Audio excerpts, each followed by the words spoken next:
Drop the beat. I'm a never Trump guy. I'm a never Trump guy. I'm a never Trump guy. I never liked him. I'm a never Trump guy. I'm a never Trump guy. I'm a never Trump guy. I never. I'm a never Trump guy. I never. I'm a never Trump guy. I never. I'm a never Trump guy. I never. I'm a never Trump guy. I never liked him. I never liked him. I never racism. I'm a never Trump guy. Xenophobia. I'm a never Trump guy. Racism. I'm a never Trump guy. Xenophobia. I'm a never Trump guy. I never liked him. I never liked him. I never. I'm a never Trump guy. I'm a never Trump guy. I'm a never Trump guy. I'm a never Trump guy. I never liked him. I'm a never Trump guy. I'm a never Trump guy. I'm a never Trump guy. I never. I'm a never Trump guy. I never. I'm a never Trump guy. I never. I'm a never Trump guy. I never. I'm a never Trump guy. I never liked him.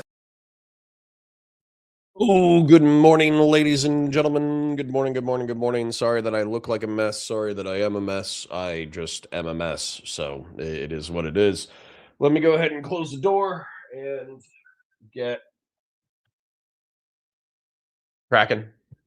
So, good morning to Fellrunner. I never liked him first. True. Subry Keller says, yo, good morning. Fellrunner says, like the stream as you enter. True. Like the stream. Share it with your friends. Engage with chat. Super chats if you got them. If you got them. Memberships if you got them. Send paper.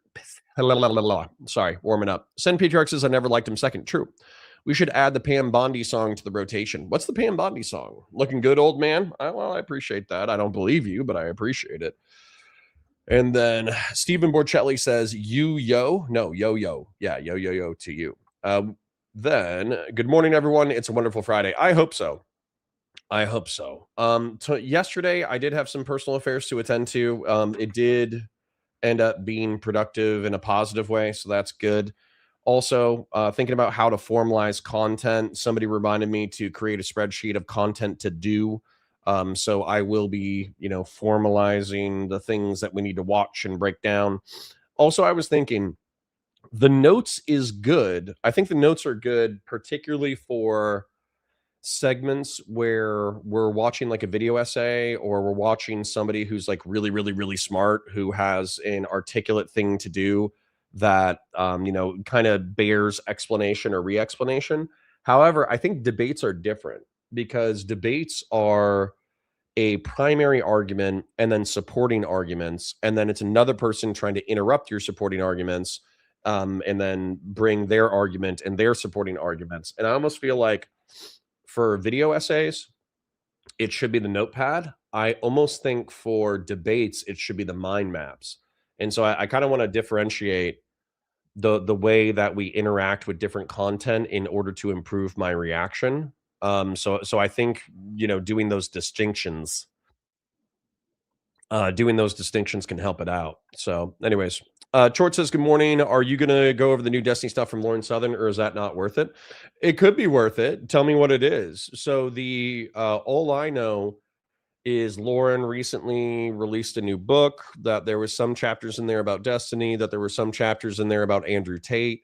I know that she's still trying to figure out, which way is up in her personal life and her professional life and all that kind of stuff. So I don't know. You'd have to tell me what the Destiny thing is, because I don't even know what it is. I still consider myself, friends, online friends, but still friends with both of those people. So I'd be curious about any new developments. You know when your friend, somebody you like a lot, but you also know that they're kind of like self-damaging a little bit. So you don't go out of your way to dig into all their personal bullshit, because if you did, then you might you might end up becoming their like personal therapist as they slowly fuck up their lives. It's kind of like that. Like I'm sure as a friend I could dig into Lauren Southern's life, but she's probably doing a lot of crazy shit that I'd be like, hey Lauren, that's kind of crazy. And then obviously the same thing with Steven. Old School says, hey, Connor, you still have me blocked in your personal Discord BMs, but I posted what I wanted to post in your Discord. Okay, cool. Is there a way? I think I saw somebody at me in the Discord in reference to you. Is your handle Old School? How is the Dow auto-tune the news wherein Pam Body discovers that the Dow is under 50,000? That sounds tough, man. I don't know about that. Old school. Mm, okay, maybe because I have you blocked, it's not auto popping up in an easy way to unblock you. So I don't know, but just remind me over the course of the next 6 months, and I'm sure I'll get to it eventually. Give me a second. All right. Morning says Evan. Good morning, Evan. Fell says, "What's up?" True. Short says she wrote a Substack expanding on her relationship with Destiny. Also, a part talking about Lauren De Laguna ambush thing. Cool. Gig Impact says Adam in this convo was super cucked. I might have to talk to him about that. Old School says, yes, Connor, you are self-damaging. You let chat lead you to aneurysm. I mean, that's obviously true. Alishness says, hi, counterpoints. How are you? I'm okay. I'm okay. Life is a little funky, but that's life, right? It can't all be sunshines and rainbows. Zena says, is Steven more physically attractive than I realize? How come all these women want him? Because he's charismatic and smart and funny. I think he's probably about as physically attractive as you perceive him to be. However, I think being charismatic, being funny, being intelligent, I think, and having money. I don't know if I said that twice, but I might have said that twice. But I think having money, being charismatic, being intelligent, I think those are things that women find it very attractive. Evan says Lauren Southern has dropped a total of 6 Substacks, 3 a few months ago and 3 2 to 3 days ago. What is probably being asked about in the 5th Substack article? All were easy reads, in my opinion. Okay. Bellrunner says people thinking Adam was cucked didn't listen to Adam. Okay, I'll do it. Pizarro says Adam had his moments. Okay, well, let's take a look. Patriarch says, don't worry, Connor. We'll eventually get to it, just like he got to the dunce cap helmet and Discord announcements. Listen, I just announced in Discord, I said, hey, I'm live on Valor Media Network, and I still have my helmet. I never agreed to the dunce helmet. Christian Vlaris just made it a meme. He's like, hey, you suck with technology, and sometimes you talk for 5 minutes at a time while stream is muted. Make yourself a 1950s style dunce helmet that the teachers used to use to bully arslers. I never agreed to that. So, no, I didn't. You did agree to it? No, I didn't. Stop gaslighting me. You're gaslighting me. You're not my wife. Only my wife can gaslight me. Funny goes a long way. True. Hasan hated every moment that Adam Moggler spoke. Good. I think Adam's strategy is fine if he's trying to siphon Hasan's audience. Good. Good morning, Connor, says Justin Garcia. Good morning. Justin Garcia says, just got back from vacation, and the day I come, I have a cold. I'm sorry, King. Hasan's internet cut out as soon as Adam got on his ass for real. Hit the lag switch. Based. Nightgale Wing says, there's no way Connor is making through Hasan versus Adam. Hasan is very verbose in this combo. How dare he? How dare he use many word when few word do just as good? I don't know anybody who does that. Hi, Days Halcyon. Good to see you. Sorry if I'm a little bit of a grump. Sorry if I'm a little bit off today. Yesterday was just a funky day, but it is what it is. How was yesterday for you? Meh. Very meh. I went and handled my personal thing. My personal thing could have gone well. It could have gone bad. It went well, but you know, it's still psychologically draining. It's still psychologically draining when you're dealing with serious shit. Clay Ben says, good morning, Connor. How are you doing? Sorry, I haven't been able to watch the streams in a while, but I hope you're doing well. Thank you. Thank you. I hope you're doing well as well. Ryan Nowicki says, do you think Trump will either successfully nationalize the elections? No. In Democratic held states to push the election, or to seize the voting machines just after the night of the election like he suggested? No. I don't think he's going to get either one of those done. And I think if he even tries, he's going to get his ass fucking sued out of his dick hole. So I'm actually not too worried about it. I know that it's easy to freak out. Excuse me. But I wouldn't freak out about it. It's so well established in the United States that states run their own elections that I think he would get his dick kicked in. I think he would get his dick kicked in, not just by blue states. Good morning. Hutch versus Pisco was the best combo yesterday. Well, should we start with that, or should we do Adam Moggler versus Hasan, because that's more of a, those are more recognizable names. Horse God says, Connor conveniently out the day Trump announced the Board of Peace embezzlement. Now he's back on talking about how women love money. Remember us poors as you raid the U.S. coffers, sold out. I'll try. Well, Kissy John says, good morning, girl hottest. May your girl stay hot. May your beer stay cold. May you keep all your fingers when blowing things up. Amen. Also, power is now back on after last night's tornado. I'm sorry that you live close enough to a tornado. Holy shit. Jen Winkler says Hope Cotter is okay since he ditched us. Not on purpose, I promise. I only ditch you when I need to. It's not anything. It's not you, it's me. It's not you, it's me. Randy Jennings says, I can see him doing some sort of mail-in ballot ban, even though it's probably why he lost 2020. I don't think he has the authority to do so. Alishness says, do you think there is a problem in the streamer community with their audience brigading against other creators? Pisco, Hutch had a combo and their individual communities were at each other's throats. No, that's part of the fun. Part of the fun is having white names come in here and say, Cotter, you love it when civilians get murdered by cops. It's your favorite thing. And then I'm like, all right, substantiate that argument. And they're like, no. And then I'm like, ban. Easy. Conservatives take notes when listening to Adam versus Hasan. It will be so much better than you just being pissed at the sound of Hasan's voice. That's good advice. Well, QC John says estimated F2 tornado quarter mile down the road from the well compound. That's brutal. I could never live in Tornado Alley because I know the chances of anything happening are super low.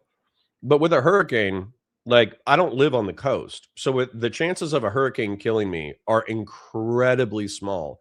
And the tornadoes that we get that result from a hurricane are like the smallest. They're like cute. They're like cute little tornadoes.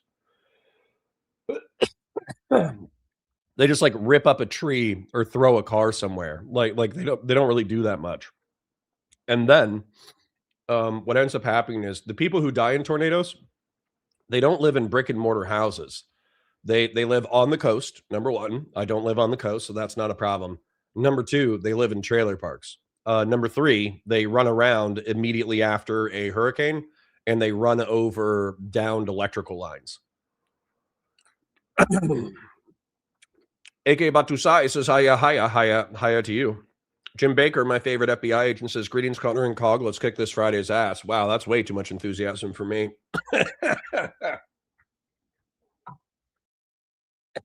I'm sorry for coughing in your ear, but I'm doing this thing where I'm just like eating trail mix on the side. But then I don't chew it fully because I'm trying to talk at the same time. So then I breathe. So then I shotgun like peanut shards into my lungs. It's probably not great to eat trail mix while trying to talk at the same time. Nightgale Wing says, please God, no. Pisco versus Hutch is just going to reintroduce PTSD from Pisco being Andrew Wilson. I couldn't even listen to half of that combo. Okay, we'll start with Adam Moggler. Clay Tree says, Adam Moggler got absolutely smoked by Hasan. Well, that makes me sad.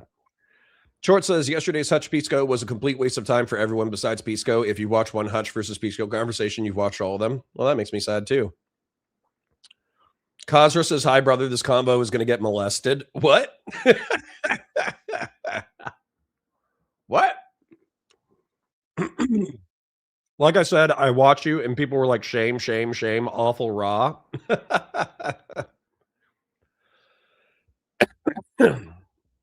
Connor hates whites, a slur for white names, not people. True. I live in a hurricane-prone area along the southeast. Classic mistake. The idea of getting killed by wind is terrifying. Yeah. Yeah, not a fan of tornadoes.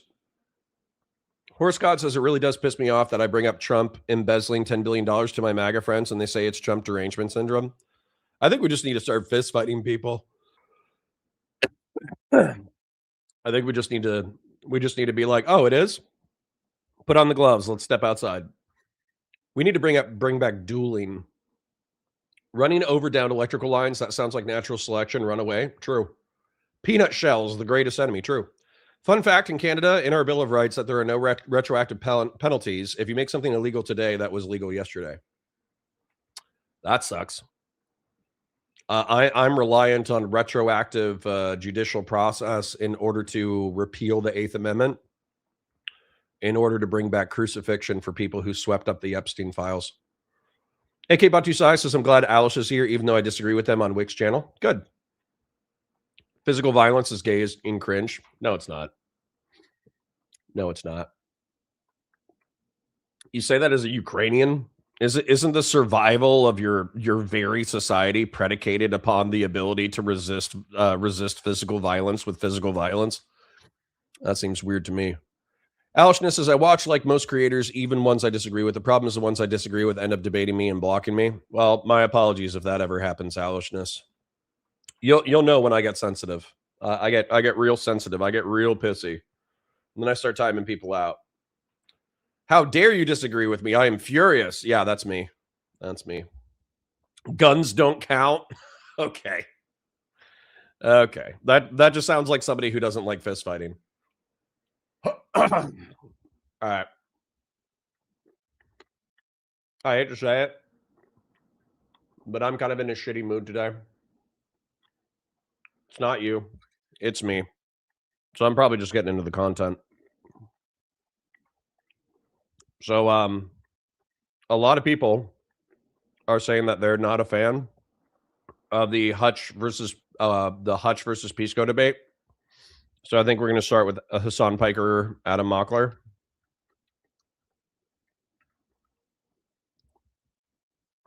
Um, that's IRI reacting to it. That's tomfoolery reacting to it. Where's the original one? Um,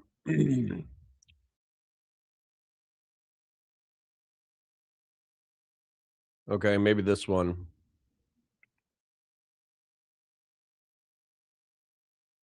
Maybe this one. All right, let me take a look.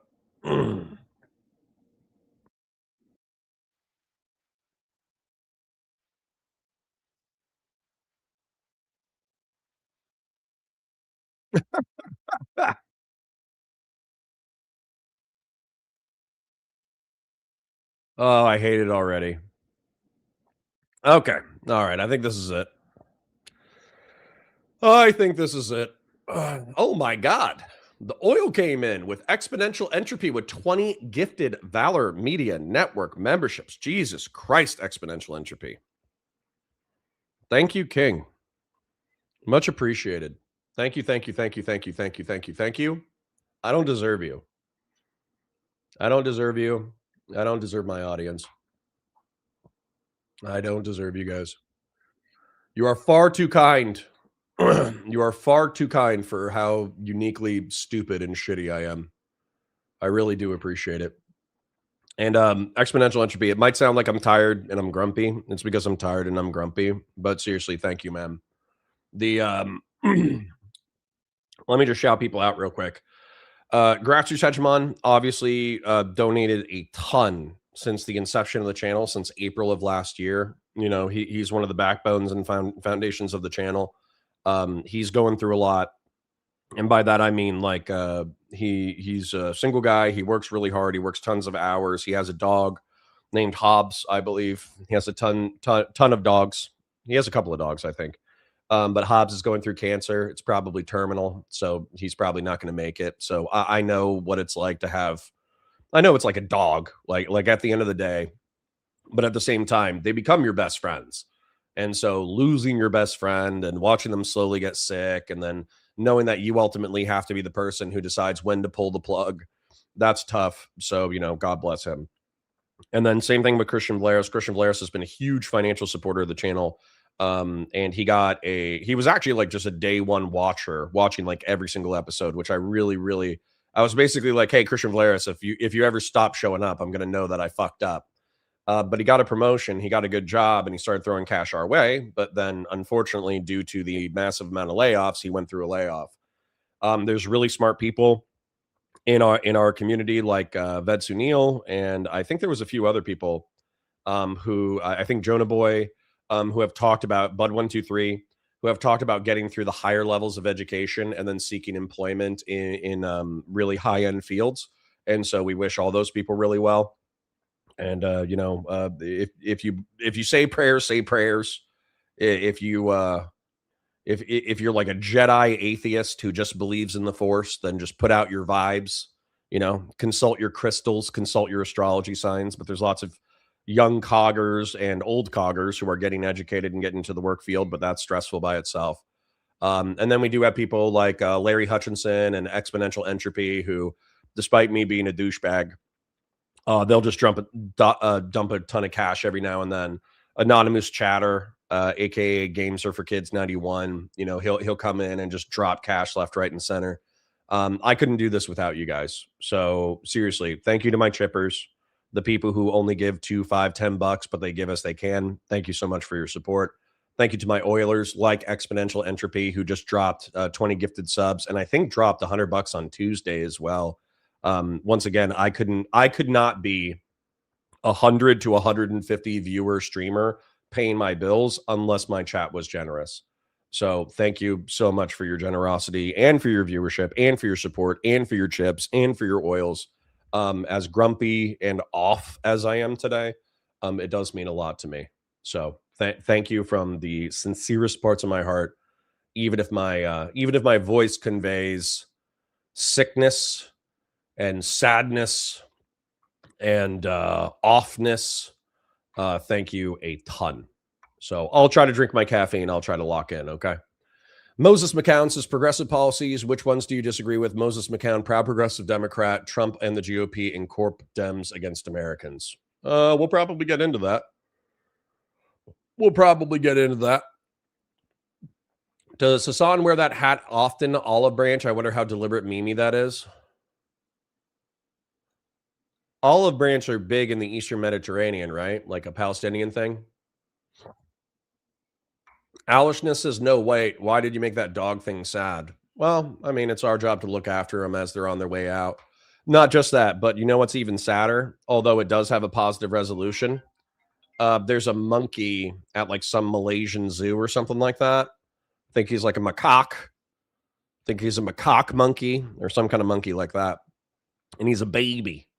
He's a baby monkey. And they're trying to introduce him into the macaque tribe. And the other monkeys keep beating the shit out of him. And it's really, really, really sad. And he like runs away and he like grabs onto a teddy bear of a monkey. And it almost looked like the other monkeys were beating the crap out of him to the point that they were going to have to pull him out of the troop and then just keep him with humans from now on. But then a mommy monkey has adopted him and started hugging him and started protecting him from the other monkeys. So I really do hope that I hope that monkey does well. You know what I'm saying? I hope that adoptive mother not only gives him hugs, but also gives him protection from the rest of the monkey troop. Hood Monkey says, can we just acknowledge that Adam looks like Sloth's son from the Goonies? Somebody told me that once, and now I can't unsee it. No, and fuck you. Vince Neal says, thanks, Cotter, and may the atheist force be with you. Thank you. I appreciate that.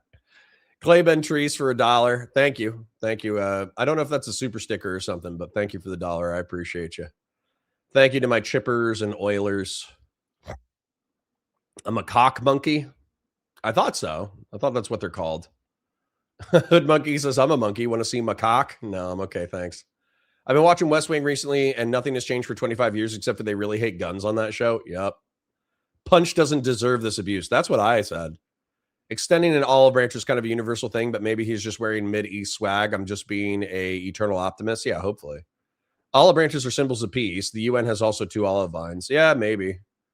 But why do I think if Adam was like, hey, that's like a cool hat with an olive branch, is that a symbol of peace? Then he would be like, no, it's a symbol of the Palestinian people who are unjustly being ethnocided from their lands. If you don't support Hamas, you're not a real American. Well, why do I think that's a thing? Xena says all the humans were willing to adopt him into the human tribe. I mean, I am for sure. If he wants to live in my house, he can live in my house. Old School says you're sick. Get this man 1,000 CTs of hot toddy stat. True. Yeah. You need to get Adam to lift so he can become the Moggler. That's what I'm saying. Adam Moggler and I are on good terms. I haven't talked to him in a few months, but we're on good terms. I've known him since he was like a 55K viewer who was on the up and up by doing IRL debates with MAGA people.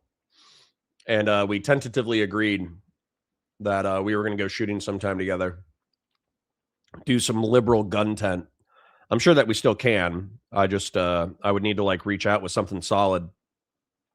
And so the point is, yeah, I wish I could get Adam Mockler to like move to Orlando so we could lift weights and shoot guns. I would make him the Moggler. But anyways, I've been yapping enough. Let me set this up and let me get into it.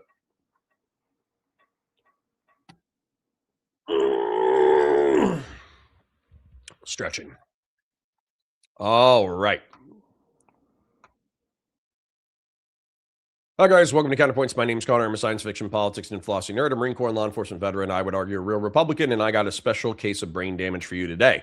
I got Adam, the Moggler, a CNN contributor and a liberal progressive who, unfortunately, is probably too sympathetic to lefties. I got Hasan Piker, a lefty, and I say lefty, really a leftist. He proposes social democratic policies, but I think he's hiding his power level. He talks about how he's boys with a bunch of Marxist-Leninists and revolutionary leftists. He doesn't engage with electoralism the way other people do. Most people argue for their policy prescriptions through the primary, and then once you get past the primary, you vote for your team. And the reason why is due to harm reduction. And I think that there's strong evidence showing that a Democratic candidate would have been far less destructive than the second Trump administration. So, you know, I think that Hasan Piker's view on electoral politics is cringe and lame, and I have nothing but bad words to say about it. So I'm going to keep those bad words to myself. Adam Mockler is probably going to be too nice. That's what I'm hearing from people. But this is kind of a liberal, progressive, mixed economy, capitalist, social democratic, sympathetic guy, and a lefty, leftist, douchebag, Marxist-Leninist, revolutionary asshole who's hiding his power level. That's the basis for the debate. And they're going to be talking about electoral politics and what the Democrats need to do in order to win. I'm going to read a couple of super chats before we let the content flow. Horse God for 20 says the only ape on ape violence that is acceptable is U.S. political content. Indeed. And I agree. Skillful Duns for 10 says, dude, I got a tip yesterday from a happy homeowner. Now I can chip a little without touching my bills. Well, thank you, Skillful Duns. I do very much appreciate that. All right, let's take a look. Yeah, but we saw that today. I mean, we see that every day, right? I mean, he's a disaster. I still think that Gavin Newsom is particularly weak against JD Vance, unfortunately. So I don't know. I feel like it would still be a toss-up at that point, partially because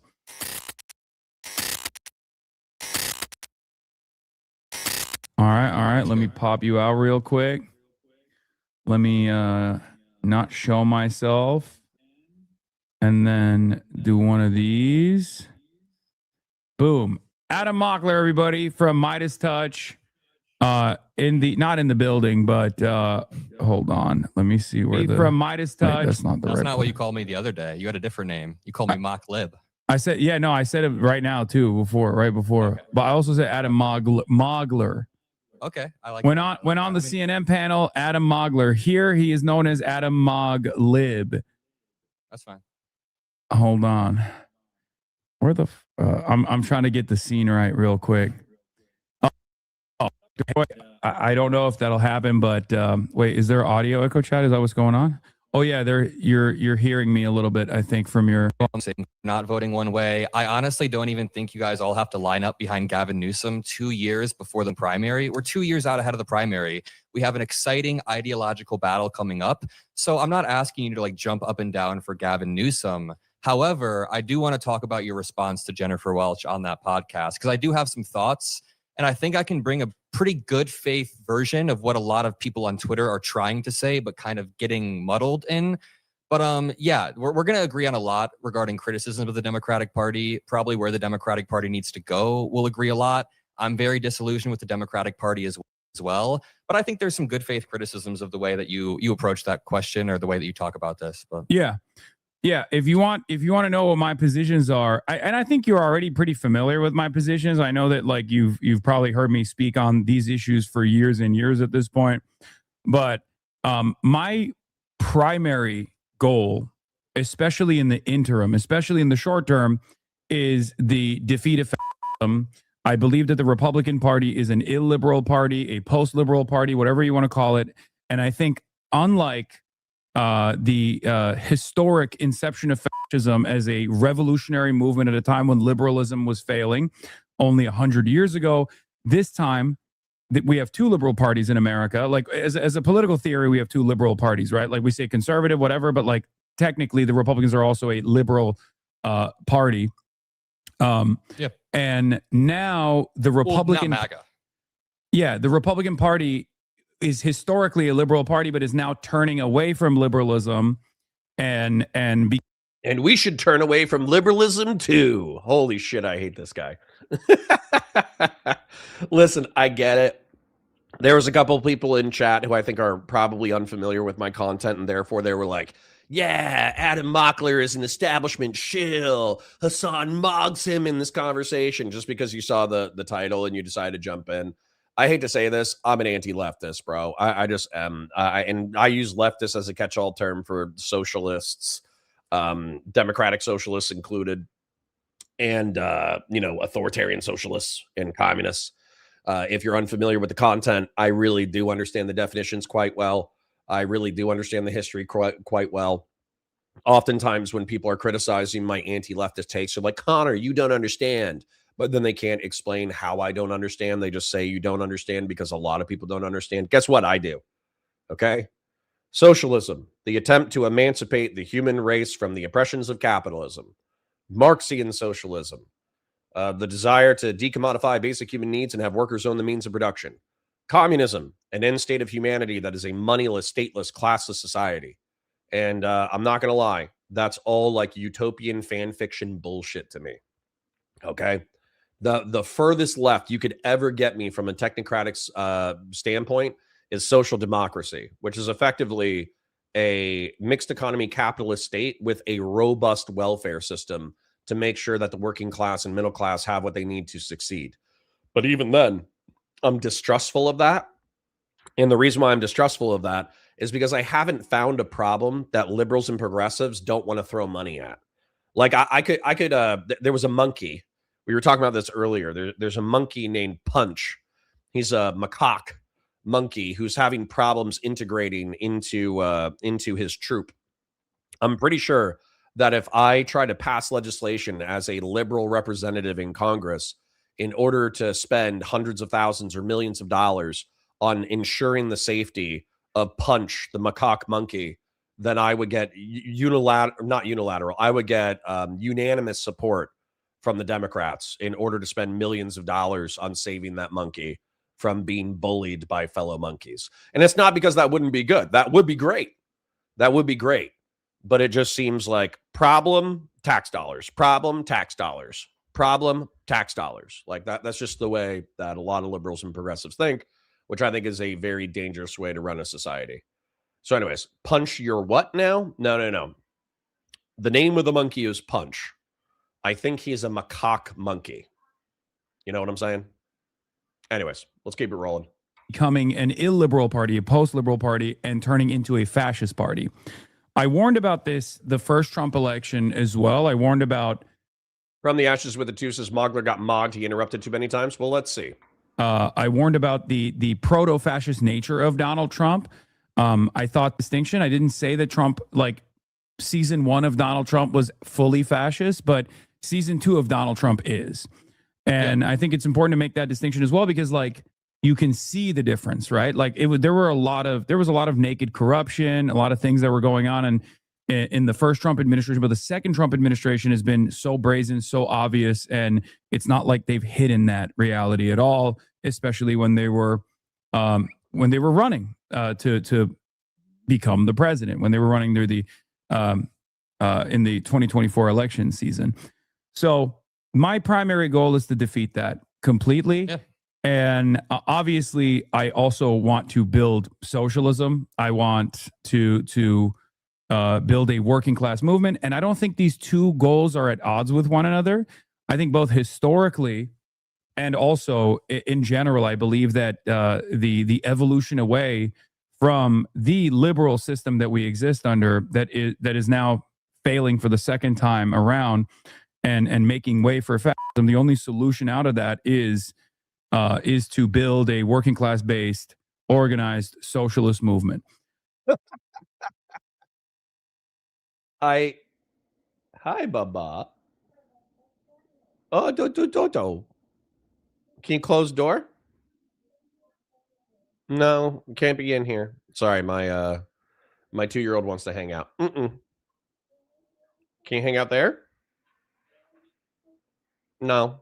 Mommy! I know, I want to hang out with you, but I can't. I gotta work.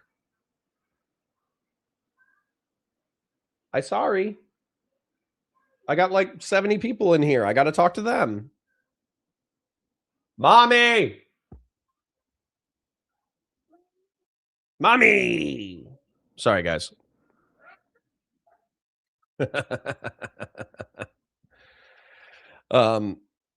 Mommy! Okay, thank you. So, yeah. So anyways, sorry about that. Now he's really upset that the door is closed, and now my heart shatters into a million pieces. Anyways, the so what I think is hysterical about this conversation so far is it's little points and littler points. So little points is a 8-year-old. Littler points is a 2-year-old. No, I want to talk to him, bring him back. He's a good one. He's a good kid. So anyways, point is that what I wish that Hasan wasn't such a wussy. Chips for father points. Thank you for the $5, Jeb Kush. I appreciate you. I wish that Hasan wasn't such a wussy. I wish that he would participate in the debate scene. For those of you who don't know, back in like 2018, 2019, Hasan actually did routinely participate in the panel scene. He went on Mindwave's podcast. He went on to the Raj Royale. He would have debates with John Zerka in Destiny. He would throw elbows with Casey Tron and Mike from PA and all that kind of stuff. But effectively, what he would do though is he would just like he needed that in order to grow, whereas now he doesn't need to because he's already established. And so, unfortunately, he will only engage with other people who are clouded up, who are as big or on the way to being big or bigger than him, which is why he's willing to debate Adam Mockler, but he wouldn't be, for instance, be willing to debate me, which is unfortunate.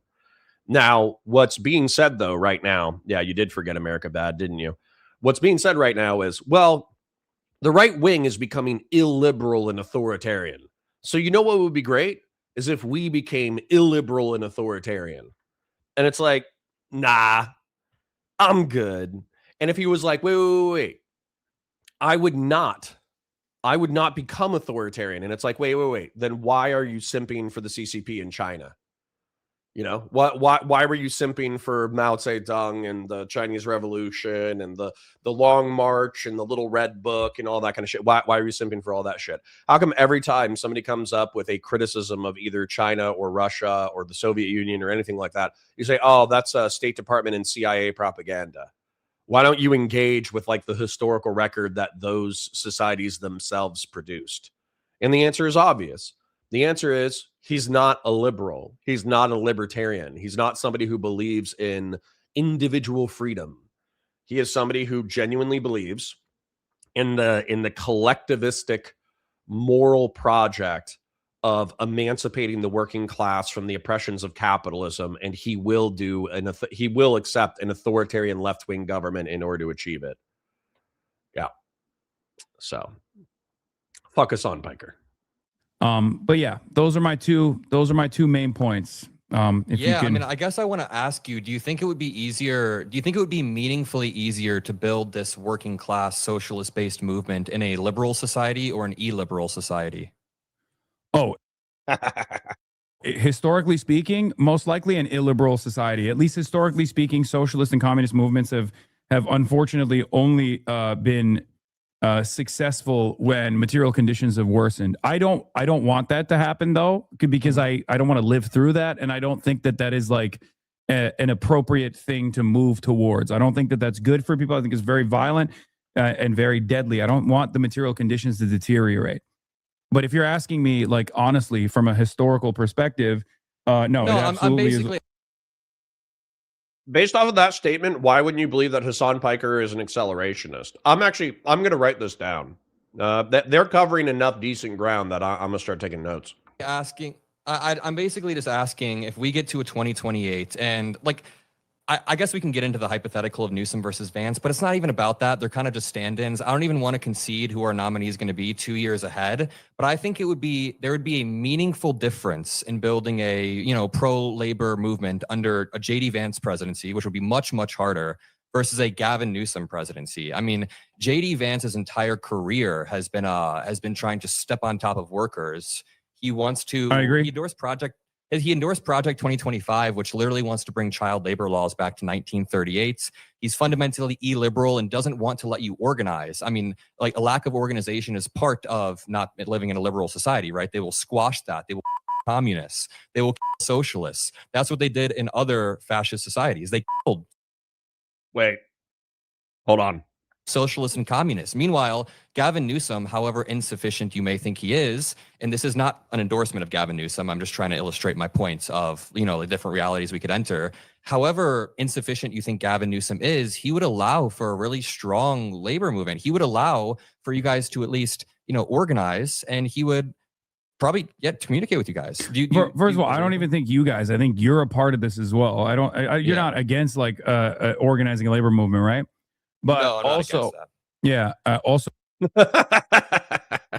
you're a part of this too, right, King? So can you crank up your volume a little bit on your end? Because I maxed it out, but people still are having a hard time hearing you. Yeah, my bad. A lot of no, it's all good.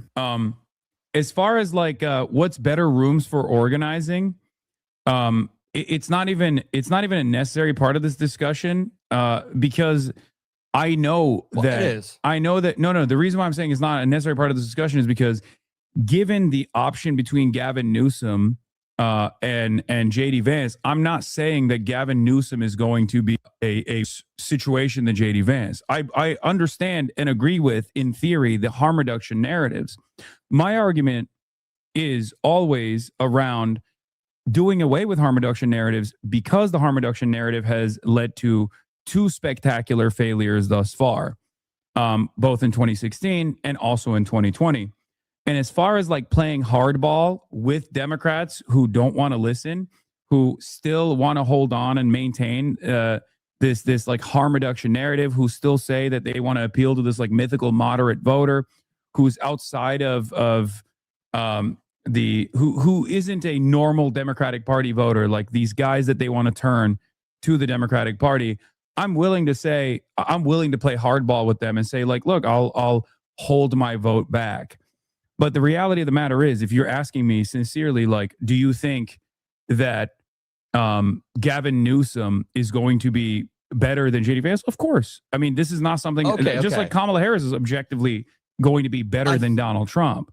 The miscommunication around this comes in large part due to me openly saying, like, it's out of my hands at that point, because that was the second part that I mentioned. It's openly out of my hands at that point, and there's no way for me to overcome the way that the party is communicating what they want to do, and the fact that a lot of people hear that and immediately go, "Oh, this guy, he wants the Republicans to win." I don't. Yeah, I don't think you want the Republicans to win. I don't think that at all. And here's where we agree on, actually. So I keep hearing you say that you don't want Democrats to run on the harm reduction narrative in 2028. And I totally effing agree. If we're running on a harm reduction narrative in 2028, we have failed somewhere massively. We want to build an exciting, forward-looking message that can turn out not only our base, but Americans who have been struggling. We need to have something that is not just us unified to our opposition of Donald Trump. For the past decade, we have been defined by our opposition to Trump, and we need something more exciting. So I agree. We should not run on a harm reduction narrative in 2028.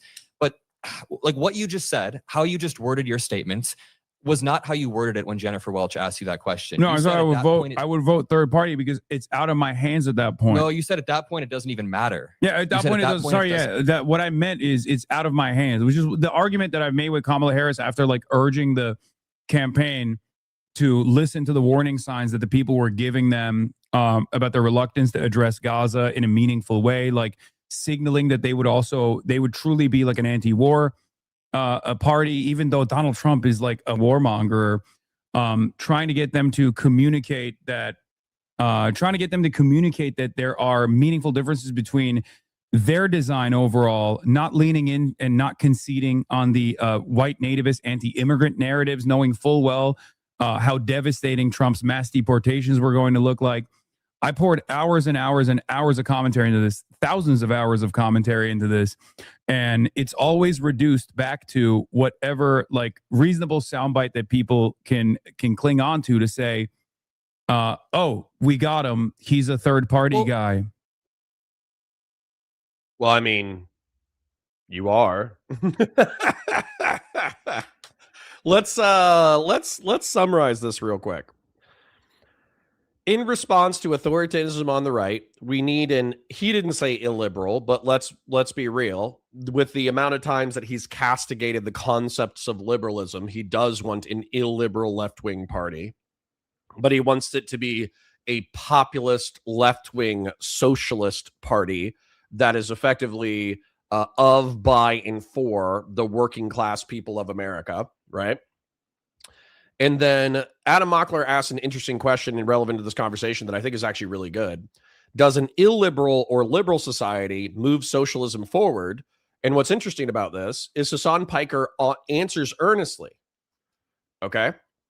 He says, well, if you actually look at the history of the 20th century, and if you actually look at the history of the late 19th century, socialist movements typically tend to win in an illiberal society.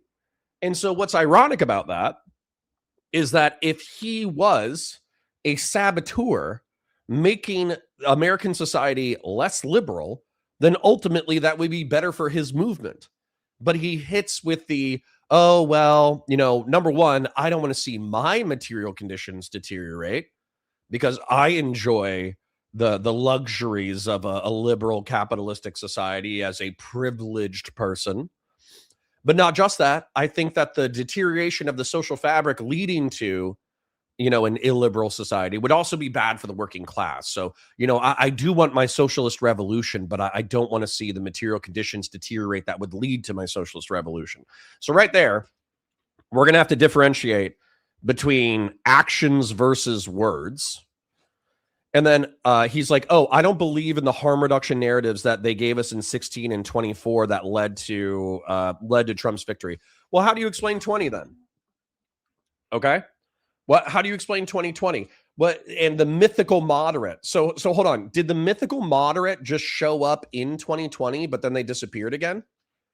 Because if you guys don't remember what happened effectively, in my recollection, you guys can correct me if you have a different recollection.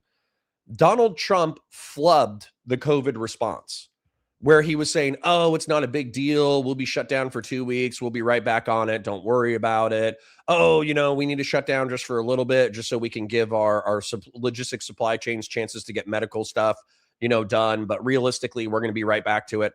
And then it was like, no, we're shut down for 3 to 6 months because this is actually serious and this is killing people. Oh, the vaccine is the best thing we've ever produced. The mRNA vaccine, the Operation Warp Speed is the greatest human achievement that's ever been done.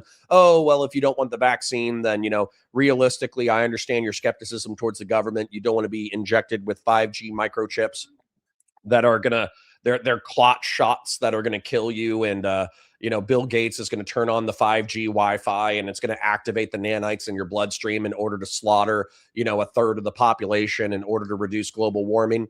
And then as a result of that seesaw, of that whiplash back and forth, I would say largely done by Trump and his sycophants, but that seesaw back and forth, not only did it fuck with the economy, but it also fucked with the medical establishment. And as a result, 1.1 million Americans died. So, you could argue that we would have had a better response, or at least a more consistent response from a normie Republican or a normie Democrat. And so as a result, he says, oh, I don't want Republicans to win, but the militant moderate did win 2020. They did come out after 2020 and say, hey, Donald Trump's kind of a douchebag. And so as a result, we're going to vote against him in order to try to get the country back on track. Now, what happened in 24 was almost a uniquely bad campaign. Uniquely bad campaign. I can't think of a historical analog. Joe Biden stayed in the race until what, 3 months, 6 months before the election? The economy was anemic. And the Democratic Party was just telling the working class and the middle class, like, hey, we know inflation has assaulted you for the past 2 years, but realistically, the economy is better than you think it is. And Trump's a bad guy, so vote for us anyways. Then Joe Biden had a disastrous debate where all of the rumors of his brain leaking out of his ears were confirmed on live television in front of everybody. And then Kamala Harris ran like a girl power pantsuit boss babe campaign for like 90 days before the election. And all of the things that were annoying about her, like her Californian accent, her cackle, her laugh, all that kind of stuff. It was used against her, and then people tried to make it a strong suit, including me, by the way. Because what I saw, I'll tell you, when I was watching Kamala Harris for the first time and I heard her laugh for the first time, I was like, holy shit, she has an annoying and obnoxious laugh. And then I saw an interview where she was like, hey, yeah, I know my laugh is mad annoying, but I come from a family of people, of women who laugh out loud and who love to be alive and love family and love this and love that. And so if my laugh is annoying, my apologies, but you can go fuck yourself. I'm not going to stop having a good time just because you think I'm annoying. And I was like, okay, that's based. Like that's a based response. Like if I'm annoying you, that's your fucking problem, not my problem. Let's talk about, the coconut tree lady. You didn't fall out of a coconut tree. I do think that she thought the phrase, what was that phrase that she did? She's like, what can be unencumbered by what has been, was this thing that like she must have done like a mushroom trip and that phrase appeared to her. And it was like the Cairo for Constantine, right? The Cairo, the symbol that he saw in his dream. And it was like a Christian sign. And it was like, in the sign you will conquer. I think Kamala Harris had like a dream about the, what is it? What can be unencumbered by what has been. She had that dream of like, in this sign you will conquer, but it was like the shittiest phrase ever. Unburdened by what has been. Yeah, what the fuck was that? That was just like the most like weird mushroom trip bullshit that she just like slammed over and over and over again on the campaign trail. And it's like, who the fuck said this was a good idea? Right?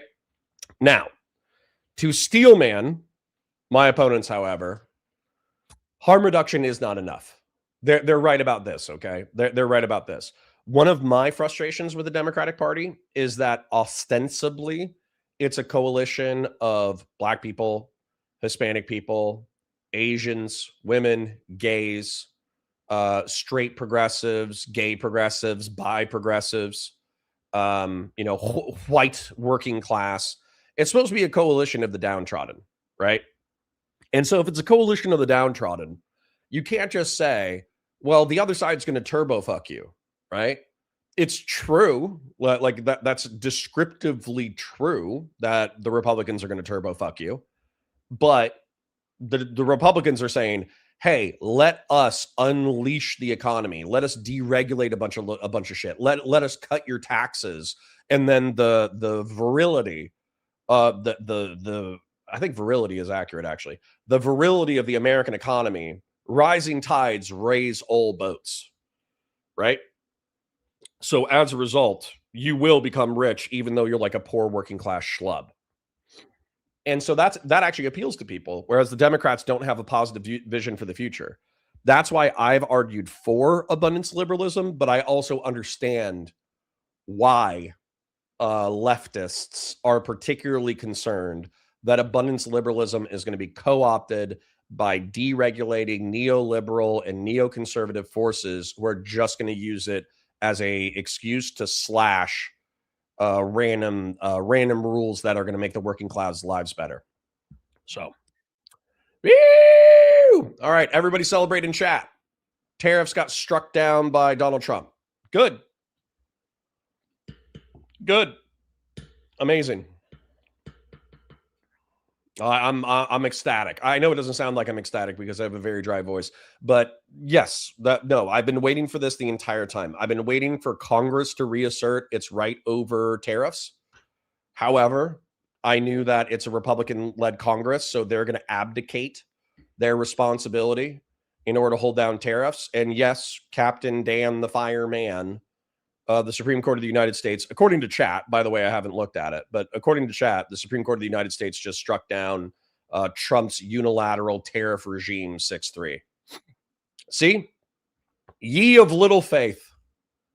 Ye of little faith. You guys all think that the Supreme Court of the United States is just Trump's Project 2025 giga conservative fucking, you know, I have nothing but vulgar things to say, and I see new names.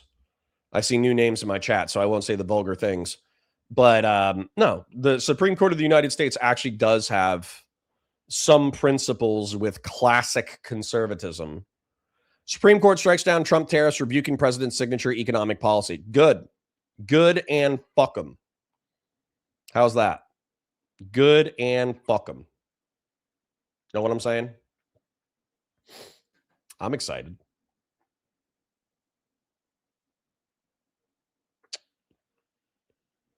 Funny, their principle when it comes to money. True. True.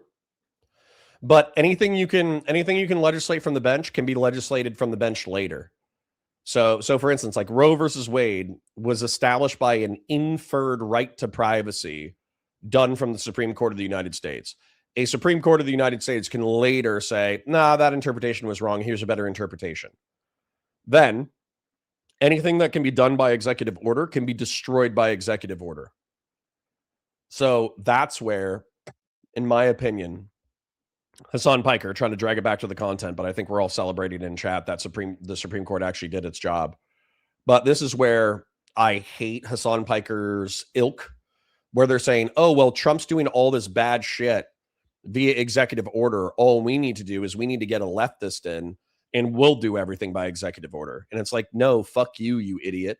Not only is what Trump's doing inherently destabilizing because he's doing what should be legislation via the executive branch, but it can be repealed instantaneously.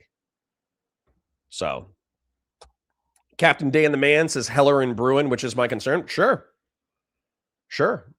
Captain Dan the Fireman, I don't know if I'm actually inferring what you're trying to imply.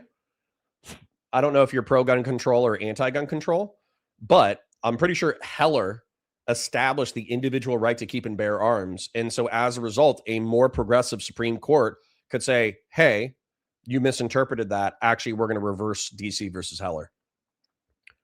ET for $5 says, what's the misspelling of Adam Mockler's last name in the video headline intentional? Yeah, of course it was. Have y'all seen Adam Mockler on CNN with the Moggler picture?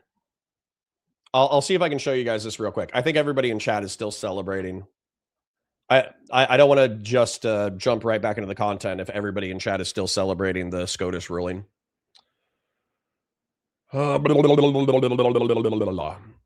Captain Dan the Fireman says, I'm really pro 2A. I don't want those cases being reversed. Cool, Captain Dan the Fireman. You and I are the same. You know what? How about that? How about for saying something based? Here's a moderator shield. Captain Dan the Fireman. You're now part of the community, whether you like it or not. You're never allowed to leave. 9:30 a.m. to 2:30 p.m. Monday through Friday. You need to be here. On Tuesdays, we're on Counterpoints Politics, but this is your job now. Being in my chat is your job, 9:30 a.m. to 2:30 p.m. in order to spread Second Amendment vibes. What was I going to Google? Adam Mockler Mog CNN picture. They put it through. They have this picture of him on CNN where he's kind of looking sideways at somebody. CNN picture. I have it in DMs with Adam Mockler. But there's this one where he has his like head turned slightly sideways as if his opponent is an idiot. And it's a really good picture by itself, but then somebody like fed it through AI and gave him like the Mog mewing jawline. and it was amazing. So, anyways, enough memes. Enough memes. I'll find the picture and I'll show it to you momentarily. What do you mean it's out of? Well, you said you would vote third party, but what do you mean it's out of your hands? Oh, perfect. Like you mean like we would lose at that point? I don't know if we would necessarily. I don't know if we would lose because JD Vance is uniquely uncharismatic. Yeah. But We saw that today. I mean, we see that every day, right? I mean, he's a disaster. I still think that Gavin Newsom is particularly weak against JD Vance, unfortunately. So I don't know. I feel like it would still be a toss-up at that point, partially because while JD Vance is not capable of holding the Trump coalition, I don't even worry about JD Vance as much necessarily. I don't really worry about Marco Rubio. I worry about Tucker Carlson. I think Tucker Carlson has he's the real torch carrier of the MAGA movement. I don't even know if Donald Trump recognizes that yet or admits that personally, but I think it's there. And he fits the mold of an outsider, populist, anti-establishment television person guy who understands how to communicate. He is charismatic as well. So that is really scary. So he is the one I'm actually terrified of, more so than Marco Rubio, who is like a straight line neocon. He's not going to be able to do the populist shit. And JD Vance is basically. That's why I like Rubio. Oh my God. We went over this the other day in case anybody wasn't there for the Munich speech. So Marco Rubio, unfortunately, participated in the dismantling of PEPFAR and USAID, which is projected to kill 3 million to 14 million people through preventable disease over the next 5 years. And yet, his speech in Munich, I think actually Hasan's assessment is accurate, was like a neoconservative co-opting of national conservatism. Hans Mayer says that you like Rubio is a disgrace. Well, you're German. What do you want? The fact that you're German is a disgrace, Hans Mayer.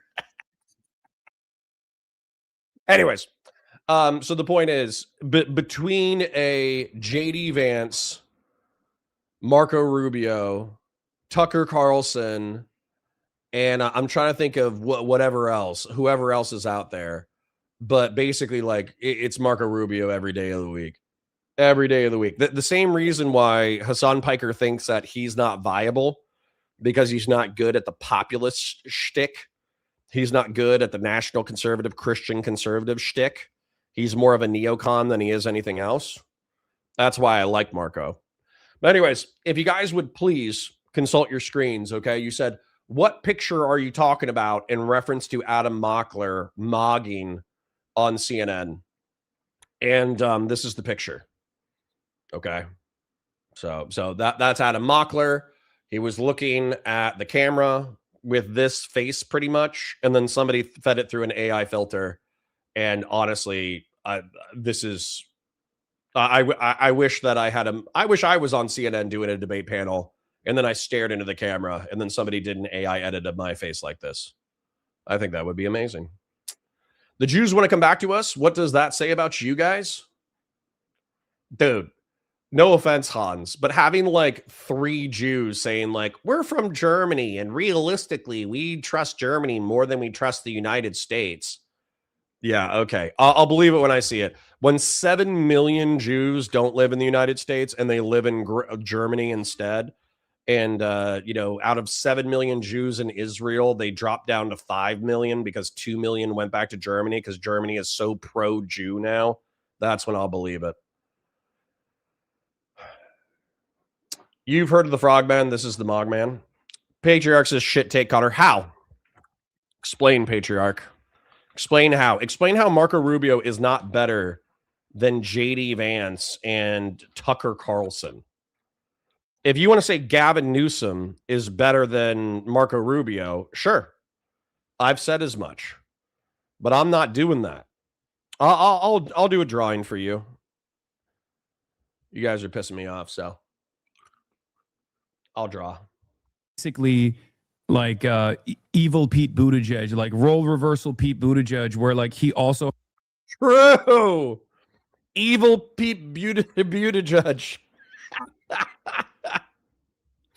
I don't know if he said that, but like Marco Rubio being evil Pete Buttigieg. I love Pete Buttigieg. So that's so true. Has that like McKinsey consultant vibe to him. God, I love that. I love the McKinsey consultant vibe.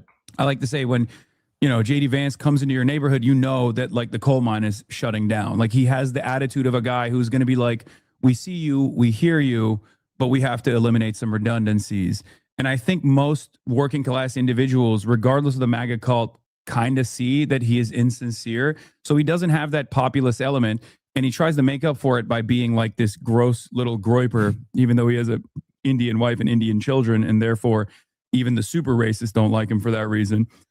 So these are just like the two default positions that the Trump administration is like, looking at right now. But I do think it's like possibly going to be Tucker Carlson.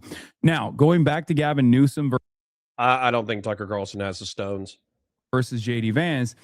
Gavin Newsom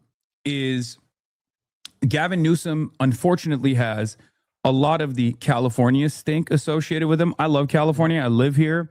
And there's a lot of exaggerations about how devastating California is, like how terrible the conditions are here. People are all doing crime and doing drugs and everyone's homeless on the street. But there is a real problem from the policy side of things with California. Gavin Newsom is, and he's demonstrated this already, beholden to corporate interests. And will pretty aggressively go out to bat for corporate interests in general. Sometimes he's pushed back on a lot of special interest groups in California, though. They're pretty sure, progressive state but overall. But the number one Climate problem change, facing all Americans, I think you and I will agree on, other than healthcare, is housing, right? Mm-hmm. And California has a huge issue with housing, and we have voted for a million different ballot initiatives at this point to pay for shelter, pay for additional tax revenue so that we can go and build new homes and things of that nature. And none of it ever gets done. There's a lot of institutional rot here as well. Not to get all abundist on this conversation, but there is a little bit of truth to what the abundist guys say. And so that homelessness narrative will stick for the uneducated. But even for the educated, the educated voters, they will also recognize, like people like myself, recognize the setbacks that Gavin Newsom has presented to combat the housing market issue in the state of California. Yeah, so I guess a few things that I want to respond to. I agree with you about Newsom's electability problems, and I think a lot of people would agree. I mean, I have a massive liberal audience, and even they're not fully behind any candidate right now, especially not fully behind Newsom 2 years ahead of the election.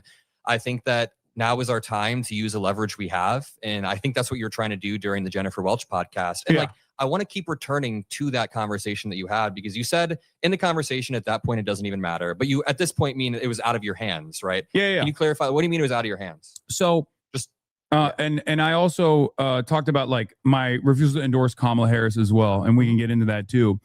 What I mean by that is exactly what I said in the 2024 election, where it was you can't, as a singular individual, or even with the entire might of the media behind you, outflank the actual campaign.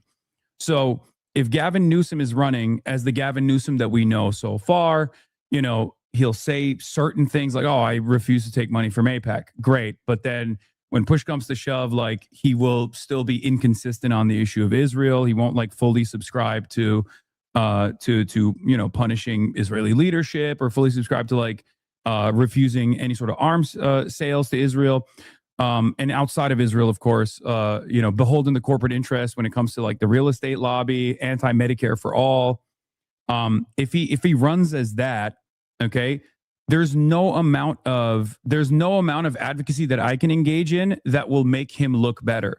I can consistently talk about how much worse the Republican side is going to be. You were asked if you would vote for him. And I'm not even saying you should have said yes in that moment, but you were asked, would you vote for him? And you said at that point, it doesn't even matter. Here's what I'm getting at here. Yeah. I think there was a very solid answer you could have given that didn't outrage the liberals online as much. And I know that a lot of people flung a lot of shit at you on Twitter. That's always what happens. But yeah, I think there was an answer where you could have been listen, I refuse to pre-commit to any candidate 2 years ahead of a primary. They have to earn my votes, and that's what I want to see. And I totally get you're on stream 8 hours a day. You're not always going to say everything perfectly. But here's where a lot of liberals online are mad, and here's where we're all kind of talking past each other.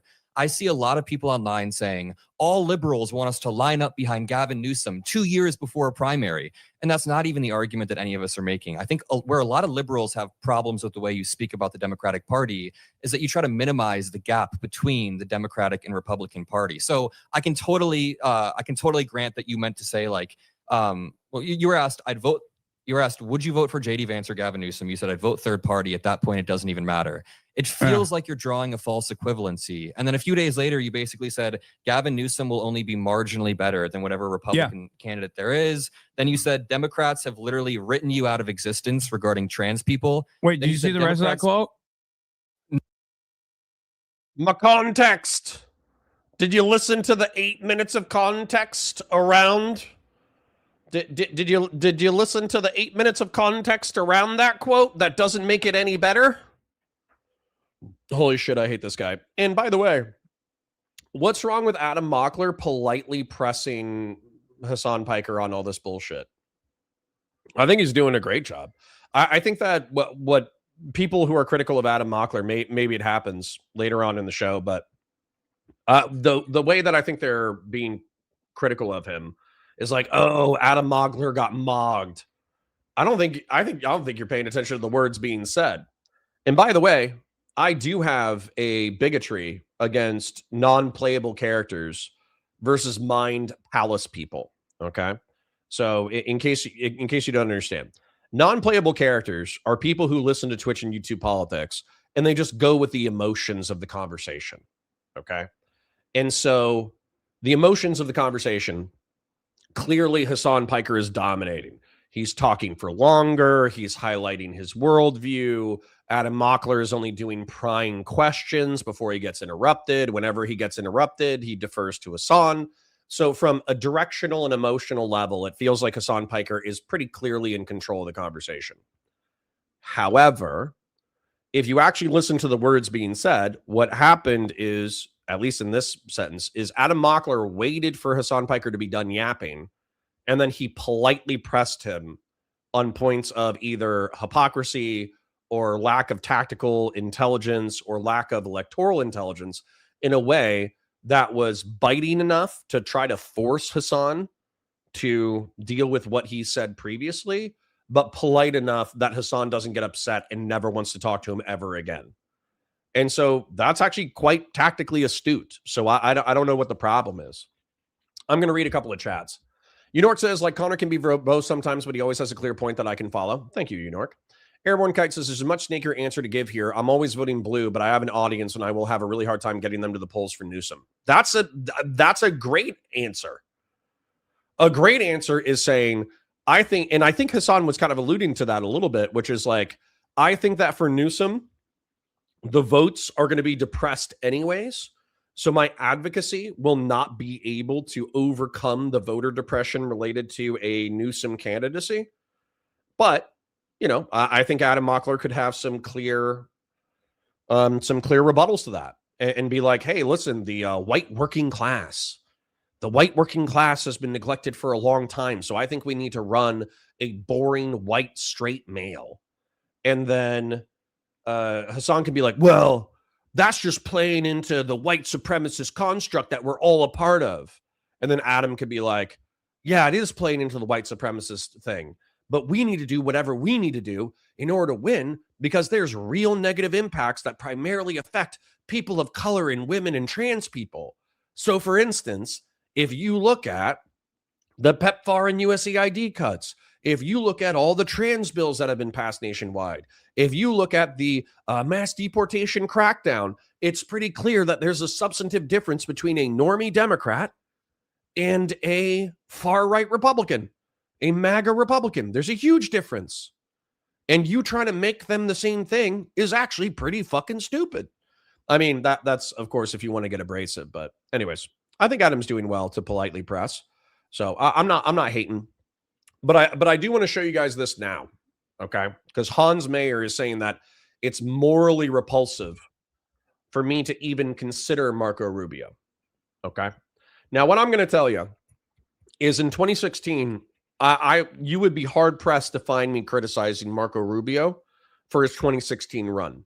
My criticisms of Marco Rubio in 2016 are not policy based, they're rhetoric based. For instance, he got called out because every time that the debate stage handed him an opportunity to speak, instead of dealing with what was actually being said, he launched into a stump speech. And Chris Christie and Donald Trump slaughtered him on that. They stomped his guts out because they're like, you're a talking points robot. You're incapable of having a conversation on your feet. You're incapable of dealing with what's even being said right now. And that's obnoxious. And you're a fucking robot. And Marco Rubio responded to being called out on that by going into another stump speech. And then Chris Christie was like, yeah, you just did it again. And then the entire audience laughed. And that was kind of where Marco Rubio got his gut stomped out. Now, the frustrating part about that, is Marco, when he's off teleprompter, when he's just talking to a camera, he's actually quite a charismatic, intelligent, intelligent, technocratic person. Like he actually does understand policy a lot. He's a smart guy, right?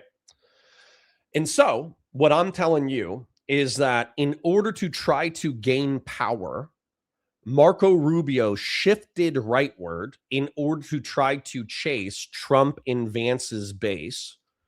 But Trump is further right than Marco Rubio in the MAGA cult because obviously, I mean, he's the center of the Trump cult. And then JD Vance is an even weirder esoteric flavor of dissident right. And so when I see Marco Rubio parroting their talking points, I don't see like a dyed-in-the-wool MAGA Trump cultist who believes in Yarvanite, Curtis Yarvin, neo-monarchy. I see a neoconservative who's trying to politically survive within his own party, but he has shifted right. He is a part of some evil shit. He arguably is indirectly or directly responsible for 3 million to 14 million deaths from preventable disease. And so as a result of that shift, not only should he be criticized, he should be probably, in a just world, he would be barred from the political process. But we don't live in a just world, okay? And so when you guys say, hey, Hasan Piker and Zoran Mandami and AOC, that most of the party is liberal. So as a result, they're only going to be able to have minimal electoral impacts. I'm like, yeah, sure. But the same way that Trump and JD Vance have yanked the Overton window right, you're saying that you should be able to yank the Overton window left without challenge. And I'm not going to do that. I'm not just going to say, oh, yeah, we've gone so far right, you should yank the Overton window left because, you know, that's how we're going to achieve. No, that's not how we're going to achieve balance. Like, have you guys, can you imagine like a ship? Okay. Excuse me. Let's do a ship real quick for a drawing. And if you're not looking at your screen, then you're kind of missing out on what I'm talking about. But let's say that you and I are on a ship called the United States. Okay. The United States, the USS US. Okay. So we're on a ship. And what's happened is the entire crew has run to the right of the ship. And you're saying, well, in order to balance out the ship, everybody needs to run to the far left of the ship so we can balance out the ship. Well, that's how the USS Liberty. Yeah, sure. We can call it the USS Liberty. Lol. The USS Enola Gay. True. The USS Ebola. Yes. All right. Anyways. So the point is that you're saying, oh, well, let's run all the way to the left side of the ship. And what I'm saying is, no. If we do that, we're going to capsize this bitch. Okay? So I don't want to capsize the ship. What I want to do, because everybody's run right, I want to run center left. So we can not rock the boat as much. Then we can run center right. And then we can return to a level of social stability. But until we do that, we're just at odds. It is what it is. Okay.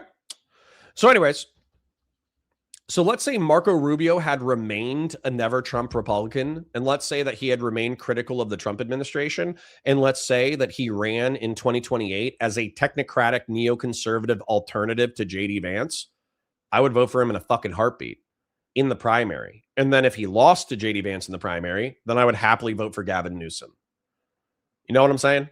And right now, the only reason why it's even a top, because I'm registered Republican in the state of Florida, I might do that anyways. If we have, even though Marco should probably wash the blood off of his hands before he's capable of running for public office and being taken seriously, between a JD Vance and Marco Rubio primary, I'm probably going to use my Republican registration in order to vote for Marco over Vance, and then probably vote for Gavin Newsom in the general because Marco Rubio is responsible for killing 3 million to 14 million people over the next 5 years. So you can't say you want the mentally arsered child that is the only one that can talk well in the special needs class as president. Yes, I can. This is the United States. What are you talking about? This is the United States. We had the president of the special needs club win very recently. What are you talking about? All right, just engaging with chat before we keep moving. Brother, that gap between Marco Rubio and Trump is insane. I think it's true. Gun to my head and having to choose between the two, I vote Rubio over Vance. Yes. Vance is a freak. Yes. Vance is a Betty Cook. Yes. Vance is a mannequin to dress up complete with a remote. Yes. Marco is a despicable human being. I would say largely because of PEPFAR and USAID is why he's despicable. Marco was the most impressive in a Senate confirmation hearing. He's the only sane neocon who's concerned about winning power and could restore some semblance of normalcy to the GOP. Right. I think he's sullied himself by participating with the Trump administration. Rubio is at least coherent, although he's quite rightward of me, says Captain Dan the Firing Man. Correct. I find it so ironic that people are willing to vote for J.D. Vance when one of the main complaints about Harris was that she didn't differentiate herself enough from Biden. I mean, all right. August Puig says, is Zoran that close to Hasan? Hasan strikes me as way more extreme. I just hate leftists. We could fight about it, but I always think like a democratic socialist. I think there's real social democrats. Okay. I think there's real people who want to import the Scandinavian model into the United States, and that's where they want to stop. I also think a ton of social democrats are democratic socialists, meaning that they want to decommodify basic human needs and have workers on the means of production, but they don't want to do it in a mean way. They want to vote it in, right? So I think a lot of sock Dems are Dem socks hiding their power level. I think Dem socks are MLs hiding their power level. So, you know, I hate to be so cynical about far lefties, but it is the way that I feel. Christian Lair says, good morning, King. Good to see you. Melody says, so how much do we owe companies after these tariffs have been struck down? Do we owe other countries? Lol. Nah. I'm sure they're just going to let it slide. They're just going to say, whatever you paid, and now the tariffs are struck down, so you can't do them anymore. Eat a dick. So, yeah, Conserve says, I don't care how many Dem socks are hiding their power level. They will all be useful idiots. I agree. So, anyways, let me save this real quick. Rubio versus Newsom poll spectrum analysis. I'll remove the Y so it's funny. Rubio versus Newsom politics spectrum analysis. There we go. All right, back to the content. Connor, when are you reviewing the Lauren Destiny Manifesto? I don't know. Is that necessary? Do I need to read about their forbidden love? I mean, I will if there's something funny in it, but like, dude, it's just Romeo and Juliet. It's just the Capulets and the Montagues. Okay, that's all it was. It was forbidden love, and it's cute, but I also think that's cringe. The truth is that what is it? Star-crossed lovers. What's the opening to Romeo and Juliet where it's like they were doomed from the beginning? Let me Google it real quick. Romeo and Juliet doomed from the start beginning. 50 Shades of Political Autism. All right. Romeo and Juliet prologue. Two households, both alike in lack of dignity, in fair North America where we lay our scene. From ancient grudges break new mutiny, where cold blood makes civil hands unclean. From forth the fatal loins of these two foes, a pair of star-crossed lovers take their own lives, whose misadventured piteous overthrows do with their deaths bury their parents' strife. The fearful passage of their death-marked love and the continuance of their political factions' rage, which but their children's end not could remove, is now 2 hours traffic of our stage, the which if you with patient ears attend, what here shall miss, our toll shall strive to mend. Okay? It's just, yes, it's just Age of Empires fan fiction in real life. Correct. I watched the video, but yeah, I watched what's the rest of the quote? Did you hear me say that marginal differences between each candidacy, like marginal differences between two parties, leads to drastically different outcomes for marginalized populations? Having said that, however, from the eye of like a voter, they don't make that distinction at all, especially if they are coming at it from a privileged position. If it doesn't like attack, if it doesn't harm them at all. And not only that, a marginal. So you're kind of conflating two things. When you say there's a marginal difference between the two parties, I think that signals to people that either way they vote, it doesn't really matter that much. That's how people take that. When you say trans people you said like Democrats would shoot press them, Adam Moggler. Trans people in the back of the head, that signals that Democrats aren't really that different than Republicans, when that's not true. There's not a marginal difference between Democrats and Republicans. There's a very meaningful difference. If it was like Obama versus McCain and you said there was a marginal difference, I said fine. Democrats would, it's exaggeration. Democrats would kill trans people if it meant securing additional electoral votes. And that's not an argument that like Democrats are going to run on a policy of killing trans people. It's a hyperbolic statement about. I would absolutely wait. Oh, that was a Fed post. Let's walk that one back. Democrats cutting out trans people, which, as you saw probably in this last week, in the aftermath of the fucking neo-Nazi MAGA dad, or not MAGA dad, the trans shooter that was a fucking huge neo-Nazi, who's apparently his son was also a neo-Nazi, who's in prison as well, which is, not very shocking. There were a lot of people floating around bad polls about, not bad necessarily from the polls are fine, but they were polls that made it seem as though the trans issue is something that we as Democrats should not actually advocate for. It was Laksha Jain. And I always go back to obviously the first week after the Kamala Harris election defeat, where a bunch of prominent Democrats who got yelled at, to be fair, by other Democrats in the caucus, but a bunch of prominent Democrats went on television and immediately were like, we lost because of the trans stuff. They put a lot of overemphasis in the Kamala Harris is going to give bottom surgeries to Guatemalan transgender prisoners in immigrant detention facilities. My argument always is, if the Democrats actually put forth policies that people have to attack, like the Republicans have to attack, then the trans issue just becomes unserious and a relic of the culture war that people don't pay attention to.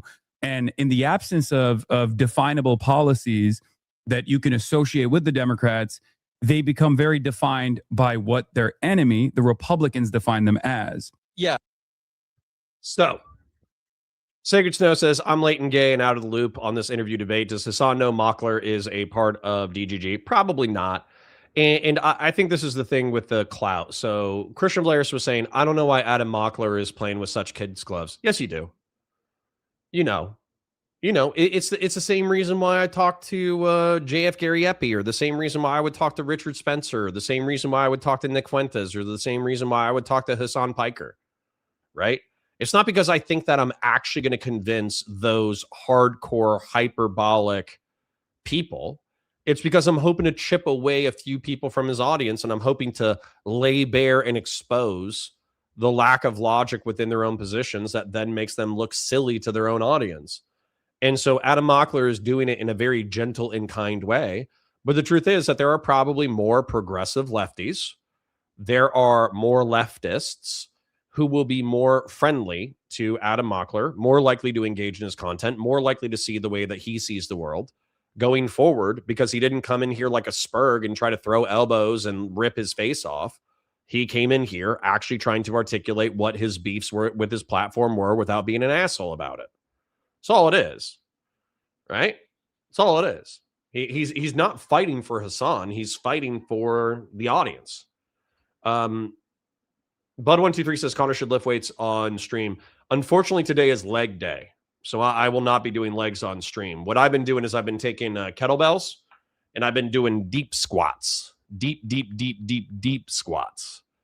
So there's no chipping Hasan fans away from Hasan. This is a shit argument. I think out of 26,000 people, you could chip away a few dozen or a few hundred people over time. So Captain Dan, the fireman, says, if you saw Hasan's chat when this was live, it was absolutely insane. Why? Did they want to like murder Adam for being like a shit lib? That would have been mad funny. Honestly, like that would actually not surprise me at all, considering people were telling me when I was having a conversation with Pisco or whatever, and I was explaining to him like socialism, apparently his chat, it was like when you accidentally step on a fire ant pile. You know, you step on a fire ant pile and then there's like 2 seconds of calm, and then all the fire ants come out like looking for violence, and they're like, ah! They just like run around in a circle looking for something to bite. Yeah. Yeah, but listen, that's part of the game is kicking hornets' nests. Part of the game is politely stepping on fire ant piles. You know what I'm saying? Anyways, but what I think what Adam has, or what Hasan is saying right now that I think is true, but I also think that it needs some modification. So Hasan is saying forward a actual legislative agenda. That way, instead of talking about culture war slop, we can actually get criticisms of real policies. And by the way, I like that. I think that's a perfectly coherent idea. Let's talk about things of substance. So the way that Trump forces us to talk about whatever he wants to talk about, we actually force the American people to talk about what we want them to talk about, because we forward a positive like agenda that people need to consider. I think that's a great insight. But here's where I think he's wrong. Okay. If you forward a specific trans policy, if it doesn't appeal to the middle, you are fucked. And I think this is something that he's not going to agree with. Okay. So what happened 3 or 4 years ago? I'll try to make this as brief as I can, but you guys know me. I like to be verbose. So in 2019 to 2020 in online politics, trans discourse was so prevalent, that I had the strongest, most aggressive trans policies forward to me on a near daily basis, as if they were sane and common sense. And what I mean by that is libertarians, liberals, and moderates can typically agree that anybody over the age of 18, in consultation with their doctor and their psychotherapist, if they think that transition is appropriate, then we're not doing Valerie Reacts today. I didn't get a text from Dan. Maybe we are. I don't know. Actually, he just texted me. Let me text him. Maybe we are doing Valerie Reacts. Yeah, you down for one? I wasn't expecting that. I thought he would have texted me earlier in the week if he wanted to do it, but he texted me just now, actually. Thanks for reminding me to check my phone. But anyways, so that anybody over the age of 18, liberals, libertarians, whatever, they would concede to adult trans people being able to do what they want, right? However, what was being argued in 2019 through 2021 was teenage transition. And I'm going to give you the steel man as aggressively as I can, okay? The steel man of teenage transition is that particularly with male puberty. So if you're assigned male at birth, you were born with a penis, Let me read this real quick because somebody added me. Crawling Chaos says, hey, Connor, it's been a while. I actually forgot your mission is it to create consensus between right and left folks? No.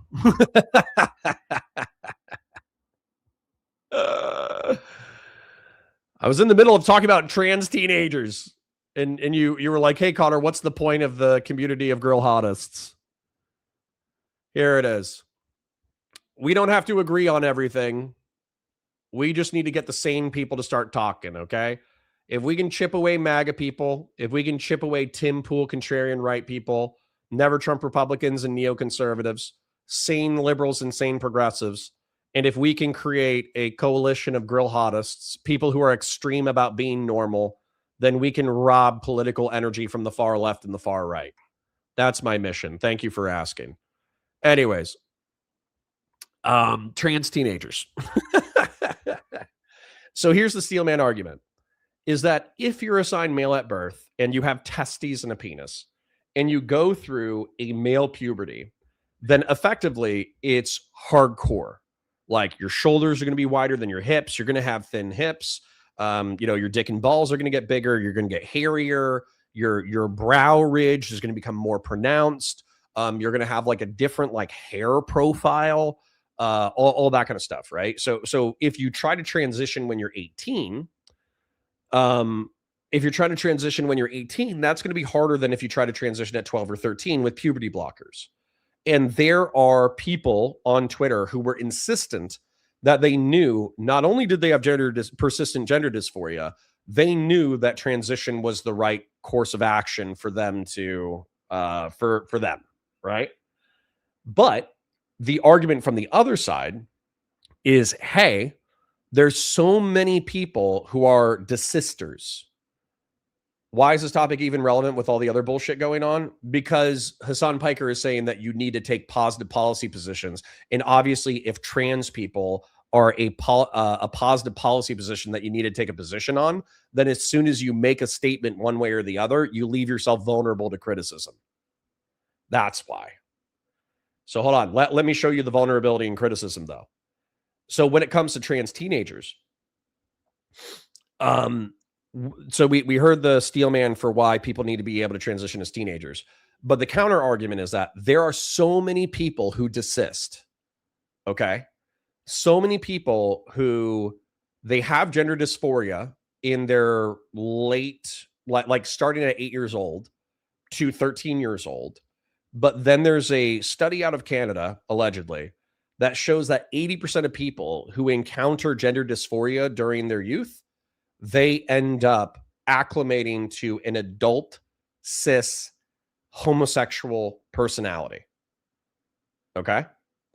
Then, also with the transitioners, it's supposed to be relatively low, but there are between like 2% and 5% of people who detransition where they say, I thought transition was the right thing to do, and I did it as a teenager, but I didn't know what the fuck I was talking about, and I fucked up my body as a result of transitioning. And because of the affirmative care model, nobody challenged me on transition as a medical course of action. So anyways, to bring it all together, because I think that Tommy Renegado's question is pertinent. So the point is, if the Democrats are going to take a pro-trans position, which one? Are you going to say we need to protect trans adults? Are you going to say we need to protect trans kids? Are you going to say that puberty blockers and affirmative healthcare is the right way to go? Are you going to say that affirmative healthcare, along with like 3 years of therapy and parental and psychiatric sign off from doctors, is necessary? Because no matter what you pick, not only are you pissing off the other side, because the other side is going to say, hey, they want to trans your kids, but then you're pissing off your own side because your own side is going to be arguing over whether or not teenage transition is appropriate at all, if it's appropriate with gatekeeping, or if you shouldn't gatekeep it at all. So yeah, Samson says going with trans kids is an instant loss. And that's the thing, is these are arguments that are only happening in the left wing, because if you go to moderates and if you go to the right wing, they're like, yeah, maybe we could tolerate trans adults, but there's no way in hell we're signing off on teenagers transitioning. So then you're alienating those people. And by the way, if you think that that's not impactful in an electoral election, how much damage do you think was done by, in 2019, Kamala Harris crowing about the fact that they had gender affirming care for prisoners in the Californian penal system and that she was proud of that? She was proud of the fact, and the way that was blasted out during the elections was Kamala Harris wants to take your tax dollars and pay for the gender transition surgery of violent criminals. You know what I'm saying? That's like a huge political liability. Anyways, I've belabored the point sufficiently by articulating the many transpositions, but the thrust of the comment is, it's easy to say, have a positive vision of your policy. That way people can contend with your policy. Actually specifying which policy you want and specifying a policy that isn't going to alienate members of your coalition, that's more difficult to do. Vazraka, thank you for the gifted membership.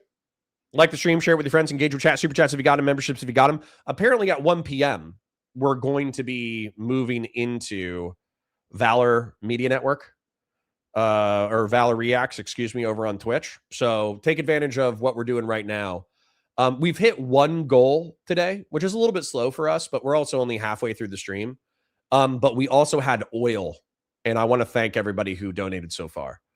So Vazraka, thank you for the gifted. ET with the 5, Grassroots with the 5, Jeb Kush with the 5, From the Ashes with the 2, Skillful Dunce with the 10, Horse God with the 20, Clay Ben with the super sticker, and Exponential Entropy with the oil today with the 20 gifted memberships. 20 gifted memberships at $5 a pop. That's $100. That ain't nothing to shake a stick at. So Exponential Entropy, thank you for your oil. Everybody else, thank you for the chips. All right, let's keep going for a little bit longer. But I might switch over to Hutch versus Pisco, just because, like, I kind of get the vibe here. The vibe is Adam Moggler is gently pressing Hasan Piker on his bullshit. Hasan Piker has long-winded responses, and people are going to think that he won the conversation. But realistically, I think if you're actually paying attention to the words, Adam Moggler is doing a pretty good job of politely pressing Hasan. Before we move, Thomas Dudley says, we need to be careful we might be dealing with a U.S. invasion soon because of the oil/J. I mean, I would welcome our neoconservative overlords. If the neoconservatives and military-industrial complex want to invade the Counterpoints channel and become our largest military and economic benefactors, I welcome that invasion. Yeah, so that's also, I don't actually I don't disagree with your analysis at the end there. I do think that if we had a more affirmative, unifying message, then people wouldn't care. Like Medicare for all would be really exciting for so many people. I heard you say this, and I actually agree there. But just because some Democrats went on TV after Kamala lost, and just because some Democrats that are floating polls around on Twitter that are showing Democrats don't care about trans people or have written them out of existence. Like the difference between Democrats and Republicans on trans people is not marginal. It is not slight. It is very, very meaningful. If you grew up in the state of Indiana, where I grew up, and you tell a counselor that you are having thoughts about, like gender dysphoria, or you want to change your name, they have to go tell your parents. But if you go across the state borders in the state of Illinois, someone who you probably think is like a moderate billionaire, JB Pritzker, he's turned it into a sanctuary state where you can get I like JB's policies. Yeah, I'm very aware of this distinction. Okay, but wait a minute. So JB Pritzker, Andy Bashir, even Governor Newsom turned California into a sanctuary state. It is a very progressive state. So can you see how people are bothered when you then go on the stream, and I'm quoting you verbatim, you said Democrats have written you out of existence. Democrats don't give a fuck about you. And then you said later on, the marginalized identities have been left behind by the Democratic Party. You're kind of drawing a false equivalency. And then that brings me back to the Jennifer Welch clip. I'm trying to give you the strongest liberal argument here as to why people are mad. It's not because and by the way, I've heard this argument. I used to make this argument myself. Yeah, but you said at that point it doesn't even matter. And that kind of feeds into the broader apathy that you seem to be pushing towards. So welcome to the COG, sponsored by Halliburton. Absolutely. Well, Kissy John says Indiana Hoosiers. What, did they win something? Fel says Hasan can't keep his fingers out of his mouth and it's gross. Yes, I didn't notice that until you said something. Thanks for ruining it for me. And then also, what's wrong with Adam Mockler's performance again? A lot of people were saying that he was too nice, and I understand that he's too nice. He does seem too nice from an exterior. But right now, he's pressing him. He's saying, here are direct quotes where you were being a douchebag. Answer this, right? I feel like that's a perfectly valid, polite way to press somebody. There is a meaningful difference between Democrats and Republicans on trans issues, right? If you grew up in a Democrat or a Republican state, there's a meaningful difference between your quality of life. Can you agree with that? Oh, absolutely. Okay, Absolutely. so a meaningful difference. There's a big difference. Okay, so no, there is a meaningful difference between living in a democratic state, hopefully one that isn't captured by Republican state legislatures that will then, even under Democratic leadership within the White House, take advantage of the state legislature apparatus to still undermine trans existence and then take that all the way up the courts to the Supreme Court. There's a meaningful distinction between having a liberal Supreme Court majority versus a Republican Supreme Court majority, a super majority even. He's saying nothing right now. These are all things that I fully understand and fully agree to and don't want to happen. When I talk about the Democratic Party's lack of interest in like actively fighting back and counter messaging against the Republican misinformation around trans people, what I'm talking about is Democrats running from a place of fear. What I want the Democrats to do is to, one, not compromise at all when it comes to putting forth a counter messaging operation to go back and fight back against the Republican Party when it comes to trans issues. But also, this isn't even just about trans people either. This goes back to even undocumented migrants and migrants in general, like Haitians eating cats and dogs, all the endless amounts of attacks. And the notion that like undocumented migrants constitute a national security threat, the way that the Republicans present it, it's pure hysteria.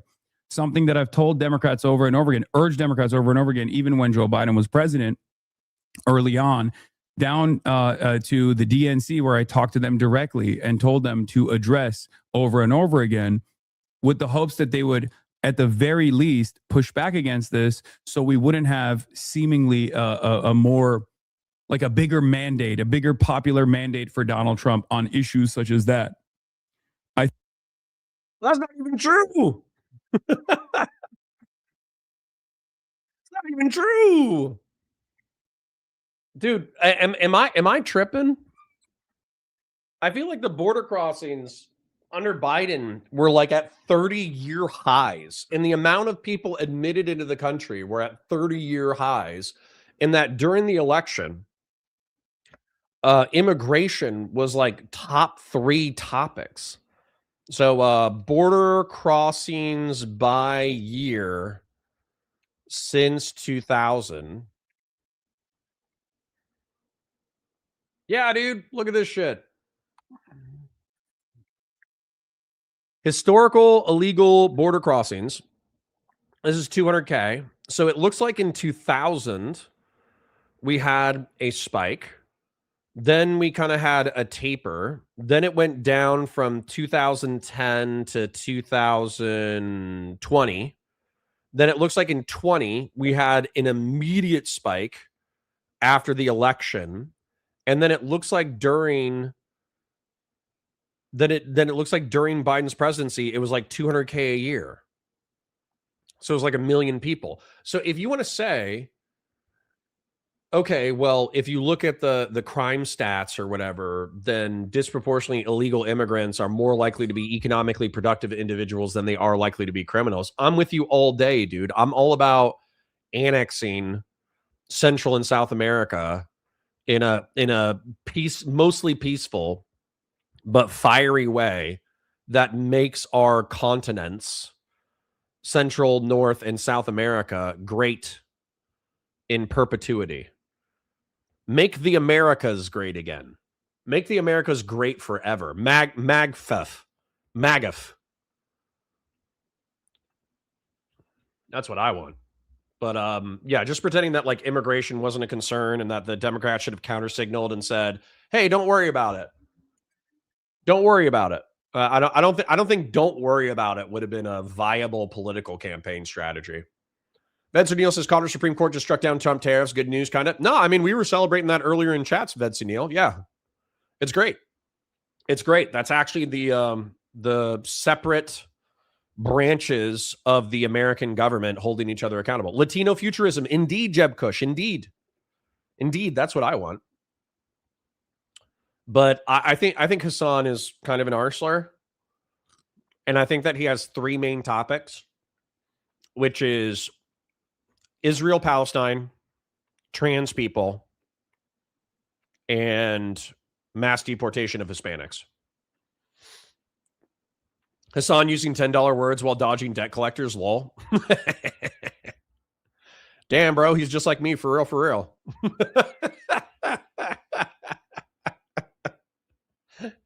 Adonic Samuel, I resemble that remark. Why did you do that to me? All right, sorry. I think every moment that the Democrats waste, not on the offensive, on affirmative policies and affirmative policy vision that is easily definable, is a moment where the conversation revolves around culture war issues, specifically attacking trans people, and it ends up harming trans people that way. There is a big difference between a blue state and a red one in terms of trans existence. To deny that would be silly. I don't deny that at all. Good. What about between like a Newsom, if Newsom got everything he wanted in America and JD Vance got everything he wanted in America, do you think there would be a meaningful difference for trans people? Yes, I do. Okay. So why would you vote third party, dumbass? Sorry. I mean, we're like Donald Trump's first action when he came into office. Like this might come as a surprise to people, maybe in your audience or people that have seen these clips, and assume that I don't think that there's any difference between a Democratic leadership or a Republican one. Because you said you would vote third party in a general election between JD Vance and Gavin Newsom, which means that you would encourage your massive audience to vote third party, which means just because you're in California and you're doing a protest vote means that other people would be in actually purple states or red states that might be up for grabs, and they would follow your lead, and every vote counts when the votes are coming down to tens of thousands of votes. On the national election stage, we are at 51-49. We're at 51-49 on the national election stage. That's how close we're winning these elections. So for you to take your ball and go home in California with a safe protest vote, you probably need to delineate for your audience and say, hey, I'm in California. It's going to go blue no matter who. So as a result, I'm doing a protest vote. But if you're in a purple state, or if you're in a red state that's up for grabs, you need to do a vote blue no matter who calculus and vote blue. It's that fucking simple. And the fact that we have to pull teeth in order to get that out of them is so fudging annoying. I will never work with the Republicans. Well, I guess maybe Thomas Massey on like a very random issue. You know what I mean? A random issue that's like the Epstein files, something like that. But I don't agree with Republicans ideologically. And my criticisms of the Democratic Party revolve around their closeness to Republicans or their... Yeah, you don't agree with the Democrats ideologically. Their endless interest in conceding to Republicans on certain issues, because that concession doesn't actually end up causing them to win elections. The only thing it actually ends up doing is those concessions actually normalize some of the Republican agenda items in the eyes of the base of the Democratic Party. And only until people realize how devastating the outcome of those policies are, do they turn around and go, oh, I have buyer's remorse now. Fell for it again award. I didn't realize that the party that said they were going to do mass deportations is actually doing mass deportations, or I didn't realize that those mass deportations were going to look so fucking violent and so disgusting that my neighbors were going to be in fear. Yeah, I agree. I agree with a lot of that. And I don't want you to think I was just watching clips of you. I watched your entire stream. I know. It just felt like you were saying two different things at once. You take these really strong declarative statements or those positions about the Democratic Party, and like you quite literally said Democrats, or you said the marginalized identities have been left behind by the Democratic Party. And then you go on to explain a little bit more nuance that yes, growing up in a trans state or a red state would be better than growing up in a blue state would be better than a red state as a trans course. person. So you do clarify that in the video that I watched. But can you then see how Democrats, or at least liberals on Twitter, who are just like seeing you repeatedly say this, Gavin Newsom will be marginally better than whatever the Democratic candidate is, but you then just said to me that you think he will be meaningfully better if he got into marginal differences. How? Just Julius. I mean, you kind of just showed up, said, Adam did so bad in this debate. I was so sad. How? Okay. We are not non-playable characters. We are mind palace people. When people talk, we actually listen to the words that they're saying, and then we build ideas in our head. We're only 30 minutes in. So maybe there's like some other, maybe you got a timestamp for a time where Adam Moggler gets like blown the fuck out. But as far as I can tell, Adam just like politely pressed Hasan on his bullshit with quotes, you know? And Christian Blair says, because he didn't go for the throat. I understand, but that's not the game, is it? He's close to Destiny, so he's 110% aware that Hasan is hiding his power level, and Adam softballs the whole thing. And once again, like I'll do a mind map for you guys just because like we're kind of listening to it, and I'm just agreeing with Adam Moggler. But I'll explain it real quick before I try to mind map it. You understand that when you debate people, you're not going for the guy, right? You're not going for your rhetorical opponent. You're going for the audience, right? So Adam Moggler, knowing that Hasan Piker is a huge creator and that he has a wildly radicalized left-wing progressive and leftist audience, and yet Hasan Piker is saying things that are wildly stupid and counterproductive to the electoral effort, and then using his own quotes to say, hey, you said this wildly counterproductive thing. Do you understand why liberals are pissed? And Hasan goes, oh, yeah. As a matter of fact, I understand liberals are so pissed that I'm just going to say your position back to you. I'm actually not even going to defend my quote. The only reason why you would presume that Adam is doing something bad is because you're not seeing that Hasan is almost doing an instant concession. Who's acting soy now? Probably me. You need to contend with the ideas being expressed, otherwise you look deranged. Sure, we don't look like soy liberals to me. Okay. Every convo doesn't have to go full rage mode. Adam is countering Hasan's points. He's doing well for how little he's speaking. True. Conserve says, if you don't, you end up being why do you hate waffles guy? I mean, and that's me and Pisco half the time. Half the time, me and Pisco, we're not even arguing about the thing that we set out to argue. We're just screaming at each other about some autistic minutia of a sentence that we said. Or I'm pressing Pisco on a logical proposition that he's made that I think is dumb. And then we get to the end of like the 30-minute struggle session.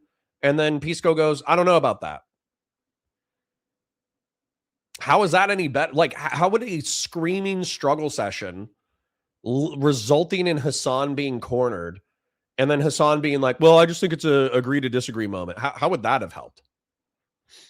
Just Julia says, and Hasan's audience started shitting on Adam from 0 seconds. He's aware Hasan's audience isn't going to be moved. He should be exposing Hasan to people who aren't in his community. For real, I'm going to have to. I'm going to have to. Not only am I going to have to disagree with you guys, I'm going to have to mind map it, I think. Well, that is what you're walking into with Pisco versus Hutch. It made me feel better.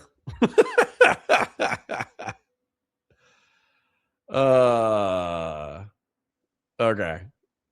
Pisco versus Hutch was based. Okay, well, let me ask you guys, okay? I probably only did 20 to 30 minutes of stream prep time just because it's an off day for me. My brain is soup right now. And seriously, thank you to Exponential Entropy for oiling to such a degree that I don't feel the pressure of delivering a mid-content day. I'm just off. I hate to admit that I'm off, but I am off. And so my question to y'all is, it's currently 11:32. So we got 90 minutes before we're hanging out with Dan Pace. So I can keep going with this, but honestly, like, I kind of want some psychic damage. So, you know, you guys are saying, no, don't do it. It's psychic damage. It doesn't go anywhere. It's painful. And it's like, I don't know. That sounds like fun to me.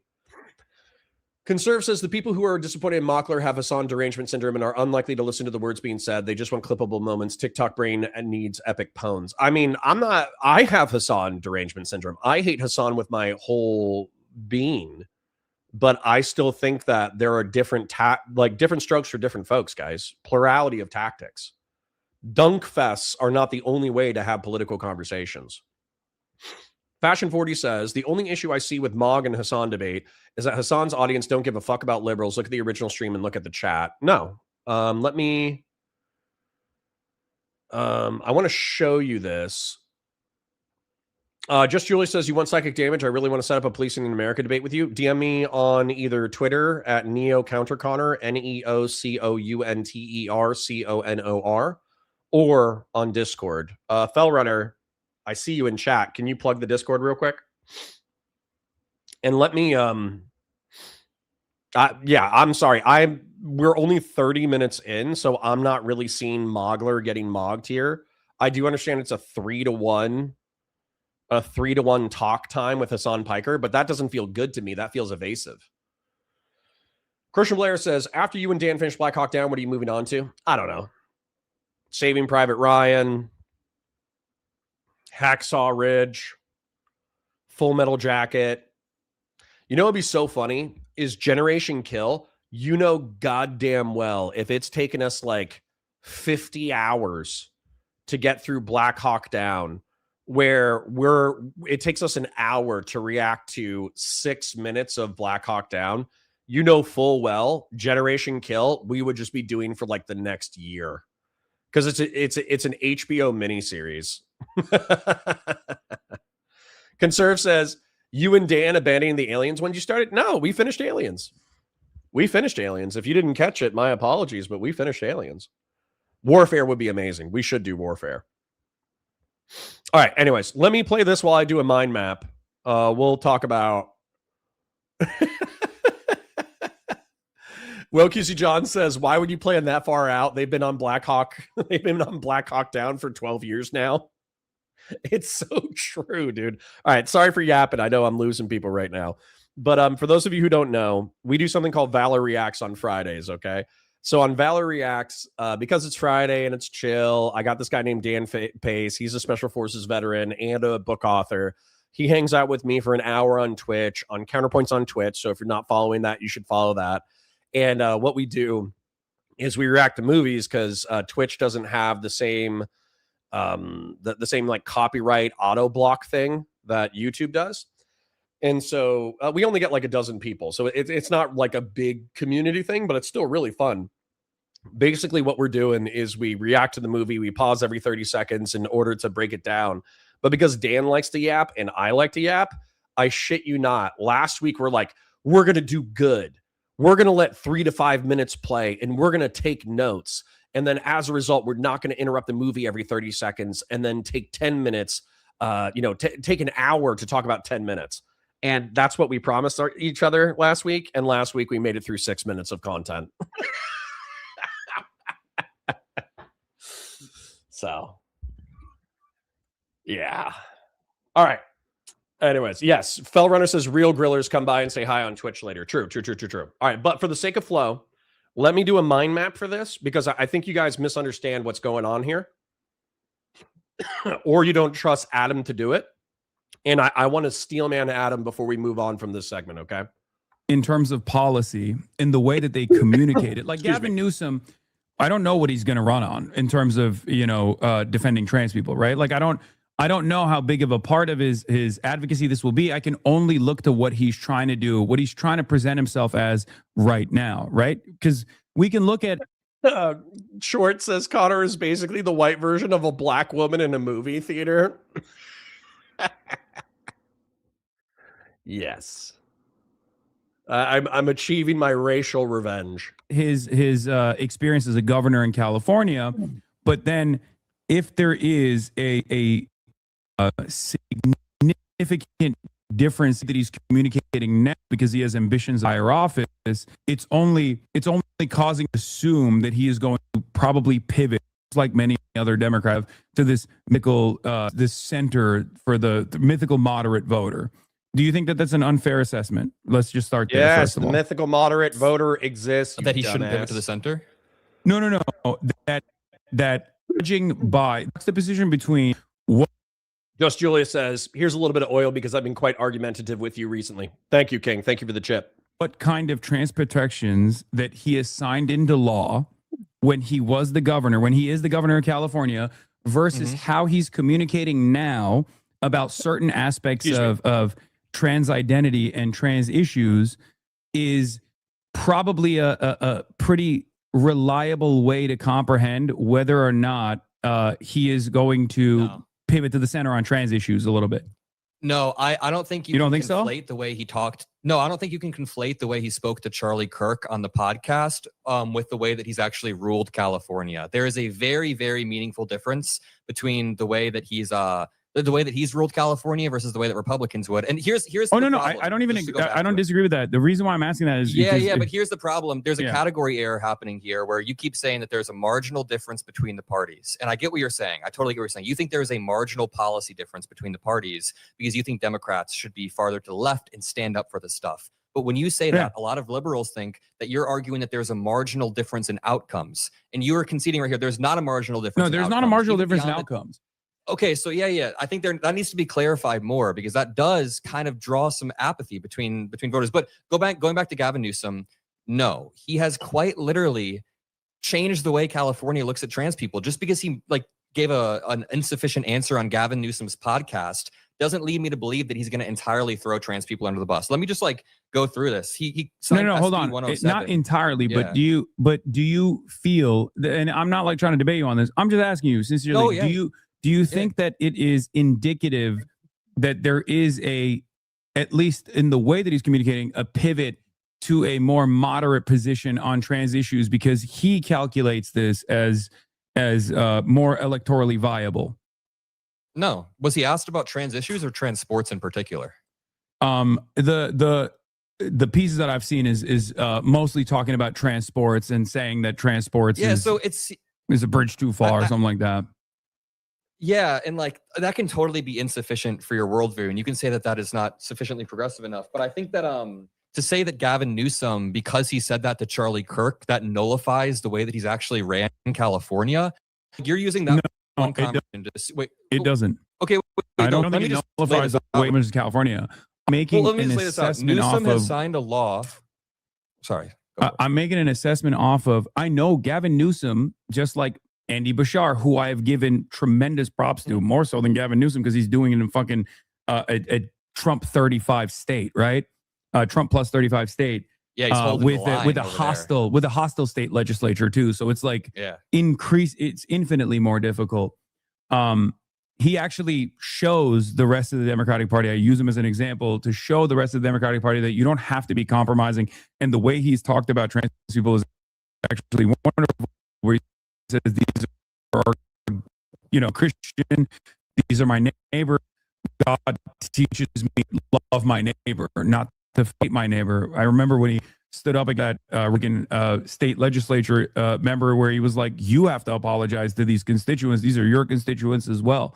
Wait, hold on one second. Can you take it off of emote only mode? What's going on? Why do people keep saying robot? Why do people keep? Is there an issue? Is my mic better now too? Sorry. No, I've been hearing you clearly this entire time, but I don't know what the fuck's going on. I took it off emote mode. Is it effing? Oh, it's just a small lag and people lose their fucking minds over it? Is that what it is?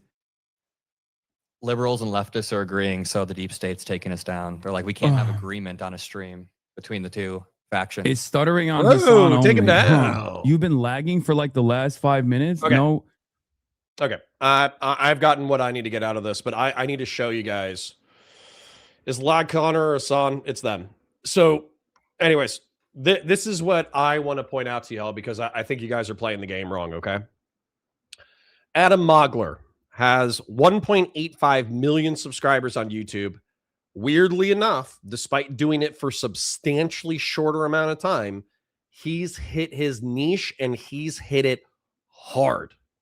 Okay? He found his niche and he smashed it. Okay? So he went from I don't know, 55,000 subscribers in summer of 2024 to 1.85 million subscribers in 2 years, 3 years, whatever it is, he has it, man. Whatever the personality is, the media personality, the right commentary, the right backers, the right connections, whatever he did, he hit a fucking home run. Okay.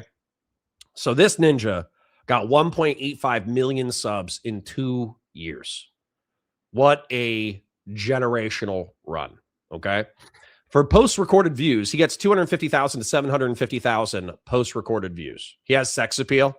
Yeah, probably for the gays and for like femme women who don't like masculine men. He's probably got crazy sex appeal. I agree with that. And then he does have mainstream media connections, okay? I think he's boys with Brian Tyler Cohen. He's boys with the Chorus people. I think he's employed by Midas Touch. He's a big part of Midas Touch. He's a killer, you know? This guy's a killer, okay? Yeah, Christian Blair says Connor could do the same thing with Republicans bad, Dems cringe content. I know. That's what I really need to do. I need to do the 10 minutes a day of Republicans bad. Trump. Have you guys heard that Trump's bad? Guess what Trump did today that was bad? There was a bad thing that Trump did today. We should talk about it. We should talk about it as if it's ushering in the apocalypse. And then just like 5 times a day, just tell an audience that already agrees with me that Trump's bad. Yeah, I know. Yes, Trump's bad. Anyways, Hasan Piker, though, he has a different niche that he has created, okay? And that different niche is 25,000 live stream viewers, okay? 15,000, I think on a low day, he's averaging like 15K. I think on a high day, he's averaging between like 30 and 40. I think on a news day where there's like the January 6th riots or there's like, I don't know, some fucking revolution or like October 7th, I think he was breaking 100K live. Okay. This ninja has a huge live stream audience. Okay. I think 30,000 live is probably comparable to some mainstream media shows. Like, I think that if you took a small pundit, yeah, Grassroots says, I've seen Hasan Piker carry 145. Yes. So Beef Supreme says, I need to chime in. Adam Moggler has 0 sex appeal. Well, not to you. But the point is that, like, he is the equivalent, in my opinion, of somebody like, you know, those like random CNN people that you see? They just have like the face for CNN. Do you know who, like Aaron Burnett or whatever? Let's see who. I don't even know if Aaron Burnett is a person. Yes, Aaron Burnett. So Aaron Burnett had this show called Out Front with Aaron Burnett. And she did like IRL stuff, but she's also just like a media personality. I almost guarantee you that Hasan Piker is competitive with Aaron Burnett. And therefore, Katie Collins. Katie Collins, news anchor. Or that gay one, the black gay one. I mean, they're all gay, let's be real. But there's Anderson Cooper, who I'm sure is bigger than Hasan, but he's obviously like a news pundit name that rings out. Then there's Don Lemon, who, weirdly enough, Don Lemon might be smaller than Hasan at this point because he got fired from CNN. And so he went independent. So he's kind of starting from scratch. So weirdly enough, Don Lemon might be unironically smaller than Hasan Piker. Yeah, Joy Reid. I'm sure Joy Reid is in. So anyways, the whole point of that is to say that Hasan Piker is in those metrics of performance in reference to retaining a live audience. And so the truth is that, Adam Mockler probably is benefiting from going onto Hasan's platform because while he's not going to get a substantial increase in live stream viewers, because he doesn't really live stream that much, I don't think, but mutual benefit, cross-pollination. And so not only, excuse me, are you benefiting from like other people mutual benefit cross-pollination. Not only are you benefiting from the crossed audiences, you're also benefiting from the amount of people who are reacting to this interaction. Because I'm already aware of Adam Moggler. I'm already aware of Hasan Piker, but I don't watch their content all the time. But this is interesting enough that we're watching it. And so as a result, you have cross-pollination from outside the ecosphere of this collaborative conversation and or debate. So for me, for y'all to say, oh, well, you know, Adam Moggler's not getting any benefit because there's,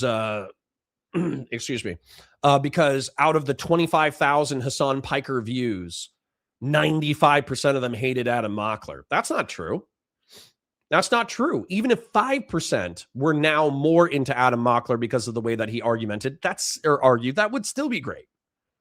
And vice versa for Hasan Piker, it's probably good for him to get mainstream media clout and to get some of these wine moms who watch Midas Touch Trump bad content. It's probably good for them. So yeah, dude, this is y'all pretending that this is, no, Adam Moggler shouldn't even bother. All of Hasan's audience are bought in hardcore. That's bullshit. It's total bullshit. All right. Moggler versus Hasan cross-pollination. Okay. Anyways, I think I'm going to wrap there for the segment. I don't care. I hate Hasan Piker. I think Hasan Piker just was in the right place at the right time. And he's a handsome man. I consider myself a handsome man. I think on a bad day, I'm like a 6 or a 7 out of 10. I think on a good day, I'm like a solid 8 out of 10. I think Hasan Piker is probably, on a bad day, he's an 8 out of 10. On a good day, he's a 9 out of 10. But I think that, you know, he knows how to make his good days look good. And not just that, but I would say that he's still going to have insecurity, though, because his head to body ratio is like way off. His head to body ratio is just crazy. So let me make fun of Hasan Piker real quick with a Men in Black. Google Men in Black guy who regrows head. So here's Hasan Piker, bro. If you would please consult your screen, here's Hasan Piker. So the point is, like, good for him, I guess. I hate his politics. I hate leftism. I think you guys know this. Even if you're a leftist in my audience and you just like tolerating my opinion or personality, I think emancipating humanity from the oppressions of capitalism could be good, but I think that oftentimes people mistake the oppressions of capitalism for the oppression of nature, and I think that's very silly. I don't think we're going to be able to get past the oppressions of nature, so I think that's a misdiagnosis. Not just that, I think decommodification of basic human needs and workers owning the means of production until we have effectively a hyper-intelligent race of robots to make human labor redundant. I think that's very silly. And then I think a moneyless, stateless class of society is a utopian fantasy that's dumb as fuck. So whenever I hear somebody like Hasan Piker being like, let's overthrow the liberal order in order to usher in socialism, it's like, I want to fist fight you in the street right now. And he's like, China is based in the history of socialism in the 20th century is based. It's like, I want to fist fight you in the street right now.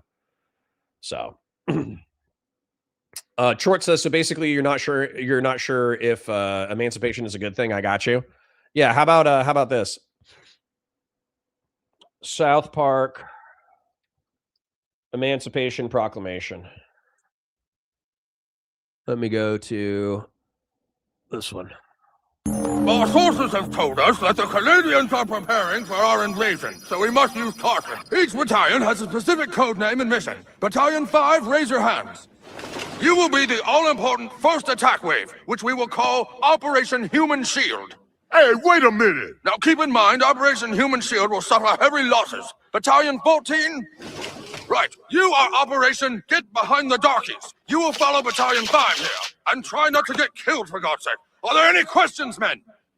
Yes, soldier. Have you ever heard of the Emancipation Proclamation? I don't listen to hip-hop. Dude, the first time I saw that in like 2004, I was laughing so hard, I was crying.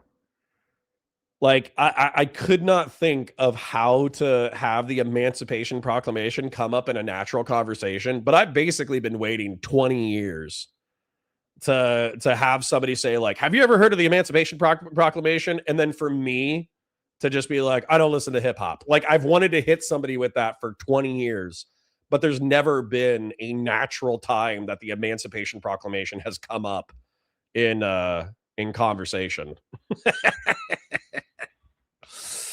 All right. So it's noon right now. I understand you guys probably aren't going to be into the psychic damage. You're probably not going to be into it, but the truth is, I want to check it out. Okay, I want to check out the Pisco versus Hutch struggle session. All right. Debate with Pisco escalates into wild screaming match 4 months ago, 2 months ago. No, I'm looking for like 24 hours ago. Hutch versus Pisco gets heated 3 weeks ago. No. Nope. All right, let me check out Pisco because I know it's going to be in Pisco's VODs. Pisco, the streamer. Probably the easiest way to Google it. There's Pisco. There's me. I'm on there. Nice. Let's go to playlists.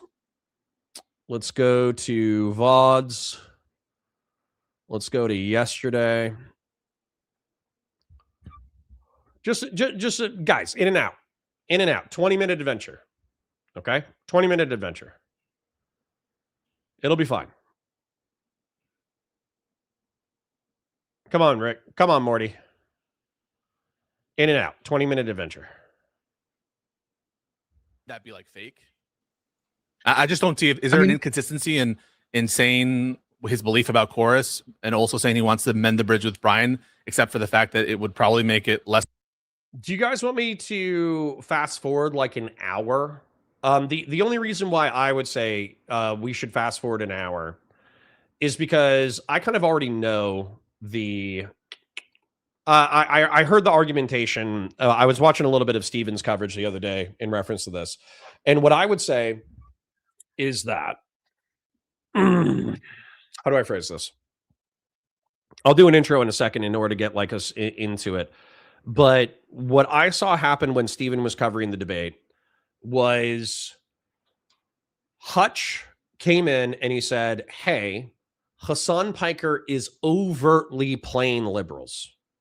He says as much. He says that he wants to get in good with Brian Tyler Cohen and the people who run Chorus while criticizing Chorus because he wants some mainstream bona fides, and Brian Tyler Cohen and Adam Moggler have, mainstream clout. So he wants to do some cleanup in order to get into more mainstream spaces, and he thinks that's necessary in reference to his own community's growth and well-being, and also to get more like leftist voices into mainstream progressive spaces. I think that was Hasan Piker's argument. Now, what Hutch said is liberals are getting played like a fucking fiddle, right? They're getting played like a fiddle because they're not listening to what Hasan is actually saying, which Hasan is not there to make concessions. He's not there to come the liberals' way. He's not there to be pragmatic about the electoral process. What he's there to do is he's there to use his charisma and natural attractiveness in order to hijack the conversation, to force liberals to consider his more extreme ideas and move the Overton window towards his direction. That's what he's there to do. And Hutch is saying, well, if you do this whole thing where you say, you have to listen to me because I'm correct and I have clout and I have a large audience, and if you don't listen to me, we're going to lose elections. But then whenever we criticize you, you say, oh, I'm such a small bean. There's no way that I could affect the elections. Then why would we humor you at all? Why don't you eat a huge bag of wieners and, why don't we load you up into a trebuchet and fire you into the sun? But I think that Pisco, weirdly enough, I'm kind of doing the intro right now, so I might just keep this as an intro. But effectively, Pisco is saying like, no. we need to build a larger coalition that includes and incorporates leftists, socialists, soc dems, giga progressives, and all that kind of stuff, because we need everybody we can get. In the center right, like Connor, are unreliable Democratic voters because they say they would still consider center right Republicans even after MAGA almost destroyed the country. And he's not totally wrong. I just think that he dismisses the danger of the far left. And I think that Hutch is correctly pointing out that as much as Pisco thinks that he's building a coalition and he's playing the far left, I think the far left is playing him just as much, if not more. Yeah. And now I'm regretting not buying a 25-year supply of razor blades. That's your problem. And what I mean by that is, back when I used to shave, I got Viking razors. And Viking razors were these sweet, like, disposable razors where basically, like, you twist the bottom. It's like a safety razor, and it pops out the top. And then have I ever shown you guys this? I love these things. I think they're so cool because basically you can use the razor blade. Viking safety razor. You can basically just replace the blade endlessly. Please, oh God, please leave your intro as telling Pisco to eat a whole bag of wieners. Okay. I'll repeat it. But for those of you who still shave, and you shave daily or you shave every couple of days, I love these safety razors. These are like old school safety razors from the 1940s. But what's cool about them is the modern razor, right? It has those like 3 blades. And so like you shave and then all your hair and shaving cream gets shot out the back, but then it clogs. And then not just that, but the razors get dull really fast. And so as a result, you're kind of like shaving with the shitty blade until you bring yourself to actually go to Publix in order to buy like another $15 razor head in order to not have a shitty shave where you nick yourself and pop your neck pimples. Whereas with these, what you do is you buy the handle, and then the handle basically has a twist cap at the bottom. And so you twist it, and the head of the safety razor pops up like this little gold piece right here. It opens like a door. And then you put in one of these razors, and you can buy these razor blades for like a pack of 300 for like $10 or $5.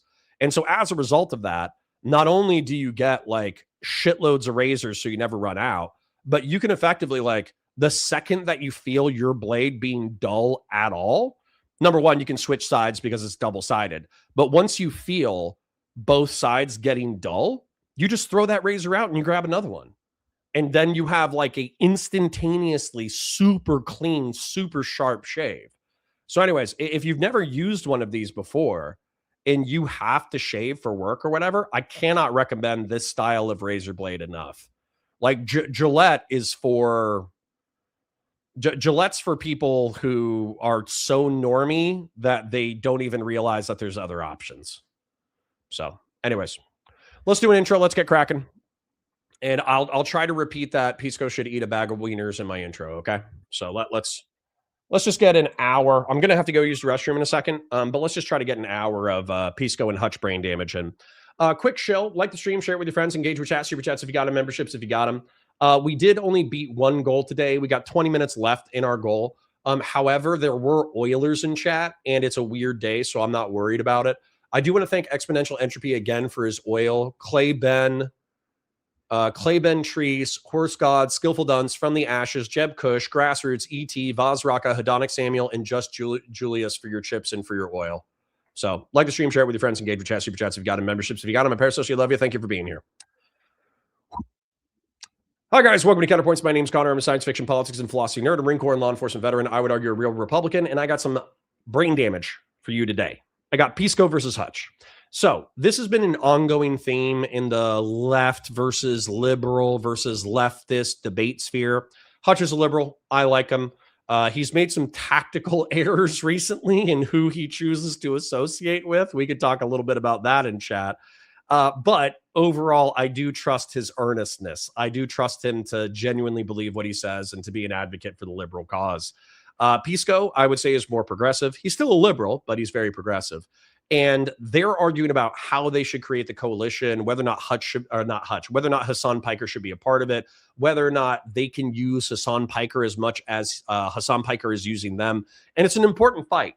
It's an important fight because Hasan Piker has 26,000 live stream viewers. He probably has 250,000 to 500,000 post-recorded views. He's a part of a broader progressive coalition that includes people like Sarah Vigland, Emma Vigland, whatever her name is, the Majority Report, the Young Turks, a whole cast of progressive characters who are trying to yank the Overton window left and trying to force the Democratic Party to become not more democratic, but more progressive and more socialist or social democrat sympathetic.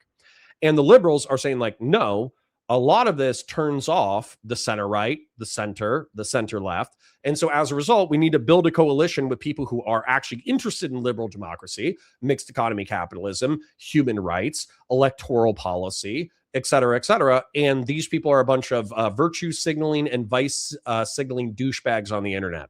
So that's kind of the battle between these two characters. And Pisco, QC John didn't want me to restart the intro without saying it. But basically, a few moments ago, I said that Pisco should eat a bag of wieners because I think he's too receptive to lefties and leftists.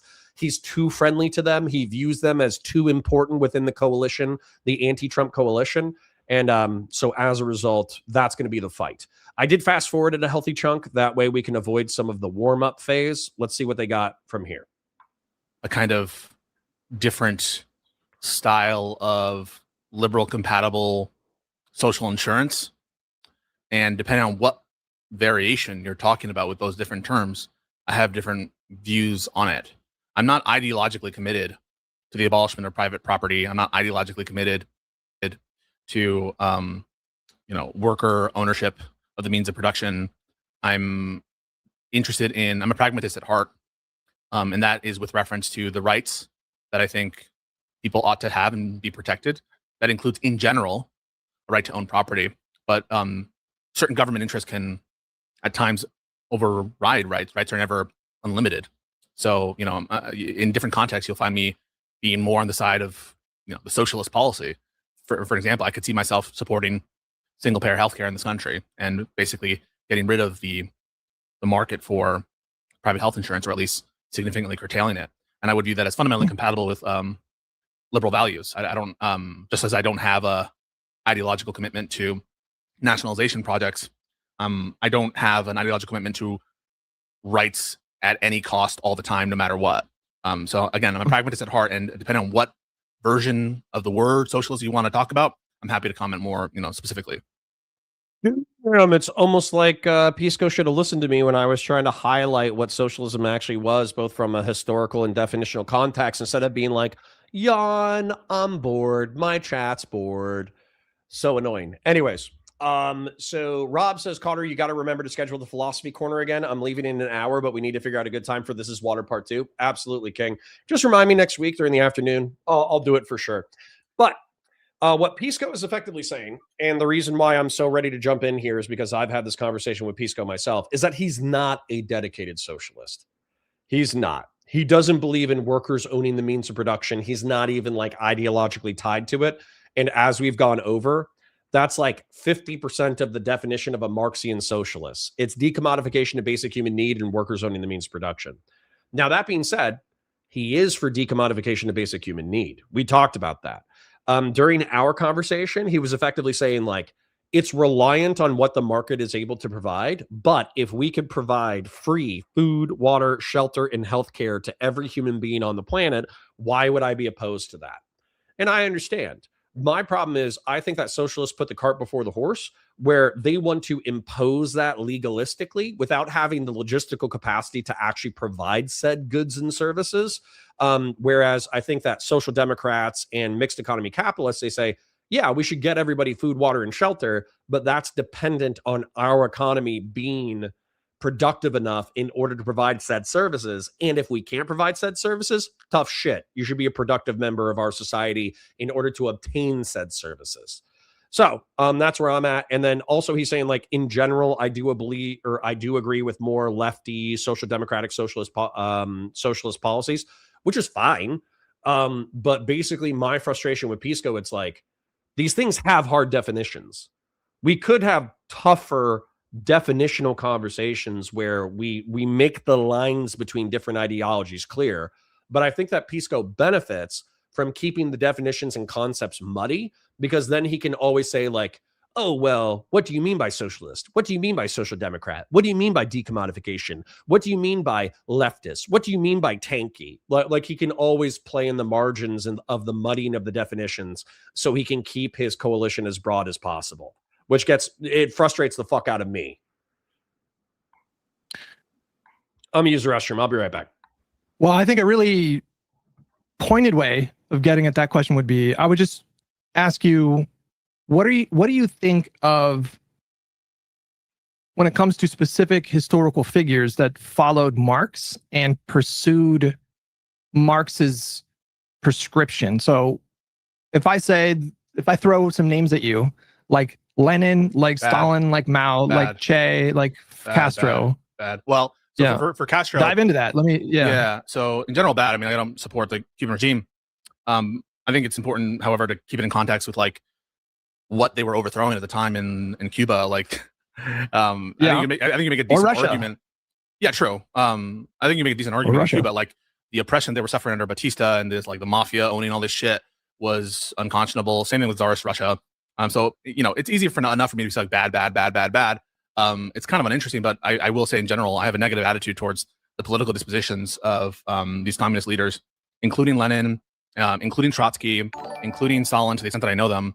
I'm not highly sympathetic to them, but however, everything in its context, right? If I were alive at the time of the Spanish Civil War, I would have supported America sending arms to certain militias, pro-Republican militias in Spain, as opposed to General Franco. So that would be necessarily an alliance with anarchists, with Stalinists, the POUM, which is this kind of like Trotskyist militia that existed, and famously sort of captured in Orwell's Homage to Catalonia. So I'm willing to break bread for a greater purpose. In general, I have a negative attitude towards most of the famous communist leaders in history. Yeah, I think that's... Okay, I came in with the last sentence, but this is what pisses me off, okay? So what happens when you ask somebody, well, what do you think about Mao Zedong? Or what do you think about Pol Pot? Or what do you think about Joseph Stalin? They're like, oh yeah, he's a bad guy. He's a bad guy because he killed so many people. But then you ask them like, well, what do you think about the ideological motivations that motivated those people in order to slaughter, hundreds of thousands or millions of people? And they're like, well, I think if it's done in the right way, then it could be good, right? Like that's what they do. And what's frustrating for me is that if you look at the language and propaganda of Pol Pot, Joseph Stalin, Mao Zedong, then all of their propaganda, the legal and moral pretext through which they used to excuse their mass slaughter, they couched it in the emancipation of humanity from the oppressions of capitalism. The reason why Mao Zedong was able to slaughter hundreds of thousands of people during his rise to power was because they were opposing the emancipation of humanity. The reason why he was able to use a command economy for the Great Leap Forward and then order vast swaths of his population to go into the production of shitty steel instead of agriculture was in the name of emancipating human beings from the oppressions of capitalism. The reason why he slaughtered all of the birds of the field who picked away insects, like he actually waged a war on like sparrows. He had like a state-run hunting program of birds because birds were attacking the crops. But what he ended up doing was he ecologically unbalanced his country to the point that the insects ran unchecked and they helped slaughter. They destroyed the crops. And so he created one of the worst man-made famines ever imaginable in the name of emancipating humanity from the oppressions of capitalism. And then what ended up happening afterwards was they were like, hey, man, we're about to starve hundreds of thousands or millions of people to death because of your stupidity. What do we do now? And he said, feed the people who are loyal to me. It's better that the people who are loyal to me survive and the people who despise me die. That way we can continue on our project of emancipating humanity. And then the same thing during the Cultural Revolution during the late 60s and early 70s was he knew that there were people in the government who wanted to go back to state capitalism because a command economy, socialism or communism was nowhere near as wealthy or profitable as a state capitalist society. And so Mao Zedong said, hey, young people, there are traitors amongst us who are still capitalist sympathizers. They're your parents. They're your school teachers. They're your community representatives. They're even members of the Communist Chinese Party. And so as a result, you need to drag these people out of their positions of power. You need to beat them and get them to renounce their criminal complicity with capitalism. And then those who will not repent, you need to kill. And so as a result, it's estimated that between 250,000 and 500,000 people in the 1970s were dragged out of their homes, dragged out of their schools, dragged out of their political events, and they were either beaten, incarcerated, tortured, struggle sessioned, or executed as a result of being enemies of the emancipation of humanity. Right?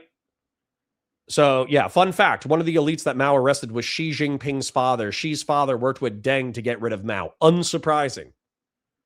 Unsurprising to me.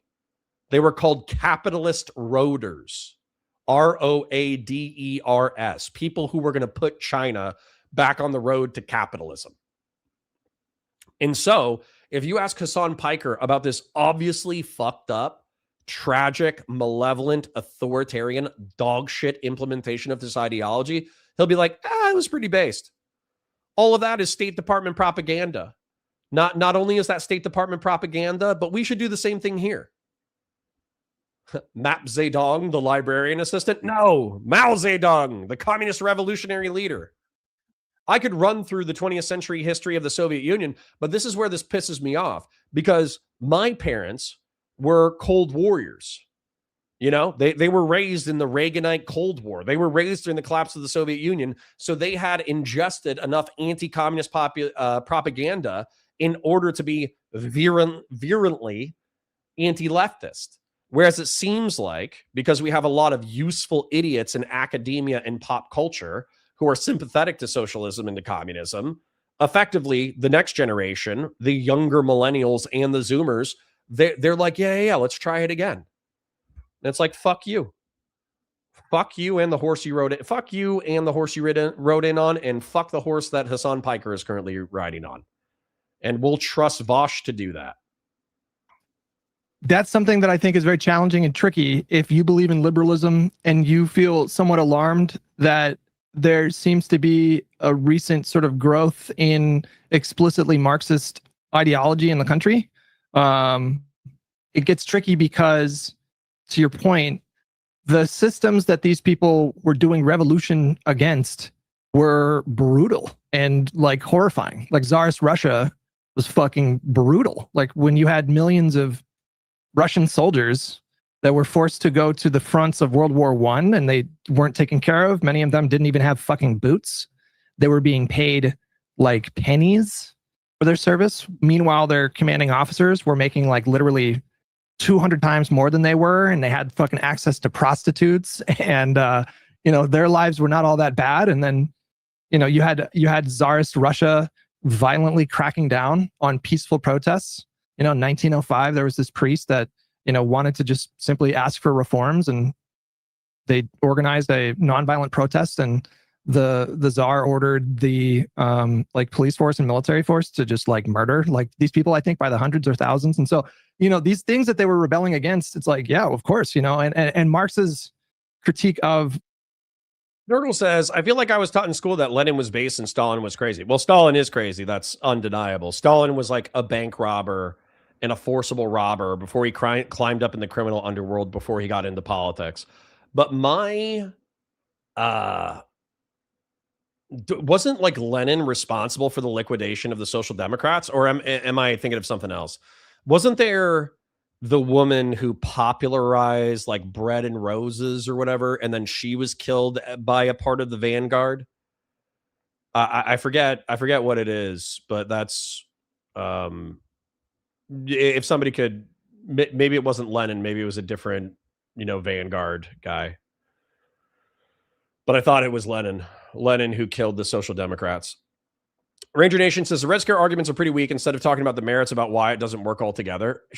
I hate both of you. Officer Nasty and Ranger Nation says that would be like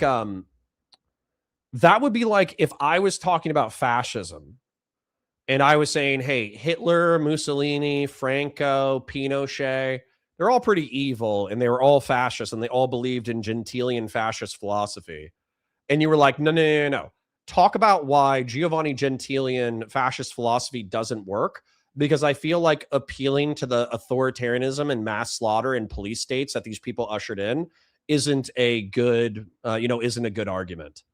And it's like, are you in the Pacific Northwest? Are you in like Washington? Are you in California? Is that why you're so sympathetic to like 20th century socialist and communist fucking politics? Because it actually does piss me off. It genuinely does piss me off. Lenin seemed like he had an end goal, but he just ended up doing the same thing every commie bullshit everyone does. Sure. Lenin coined the phrase, he who does not work shall not eat. I mean, that's based. Oh, sugar tits. Part of the discuss what they do includes the atrocities they did.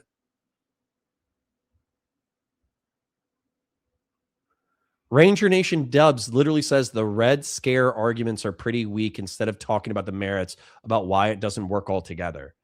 That seems like you guys are trying to omit the historical analysis.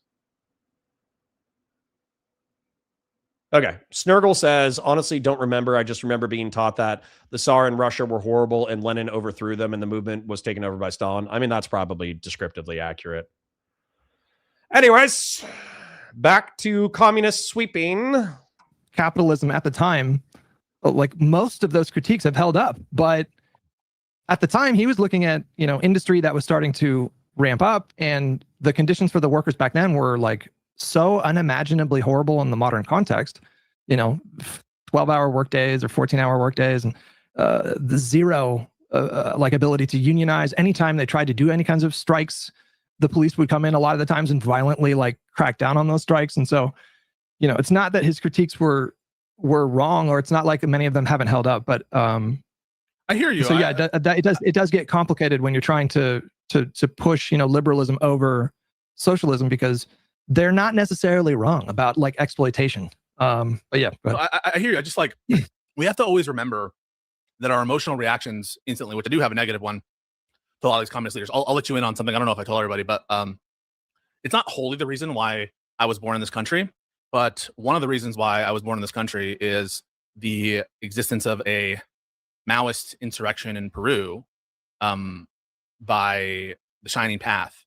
And, that essentially civil war lasted many years. And, so I'm no fan of Maoism. I'm no fan of these kinds of movements. Certainly I would instantly have a negative emotional reaction to, Lenin. Ideologically I would as well. But we have to, I think, always keep things in their context. We worship the ground of our patron saints, George Washington, Thomas Jefferson, but implicit in what they were doing, the American project, was genocide of the Native Americans, was slavery. Jefferson banned the importation of slavery, but he was not chattel slavery, a uniquely American evil, Yeah. So we can go through these kind of accounting for different systems and understand, I think, that everything must exist in its context. And so I would defend the memory of some of our founding fathers relative to their time. And I just sometimes I feel like the important historical context of these figures, they were trying something different. I don't know if you've ever seen the movie Reds, but it's about this American communist, Jack Reed. He wrote a book, 10 Days That Shook the World. And you have to remember, the Russian Empire was the embodiment of just cruel, authoritarian, absolute monarchy. I mean, this is it puts to a lie the notion that the Allied powers in World War I were just about defending democracy, because if that were the case, why would you be allied with Russia? There was some other thing there. And okay, I will try not to be as pissed off and sensitive as I feel like being, but what he's appealing to is the same thing that I would appeal to, for instance, the Scramble for Africa. So there's somebody in my chat, and there might actually be a few people in my chat who are saying, oh, well, if you look at the exploitations of capitalism, if you look at the mass slaughters of capitalism, then then we can compare these systems, and these systems are just as bad, right? And what I would do, because Ranger Nation says, like, even descriptively, not even Connor could defend the scramble for Africa, right? So that's where what I would do, which funnily enough, I think socialists and communists do, it would be like, that's not real capitalism, right?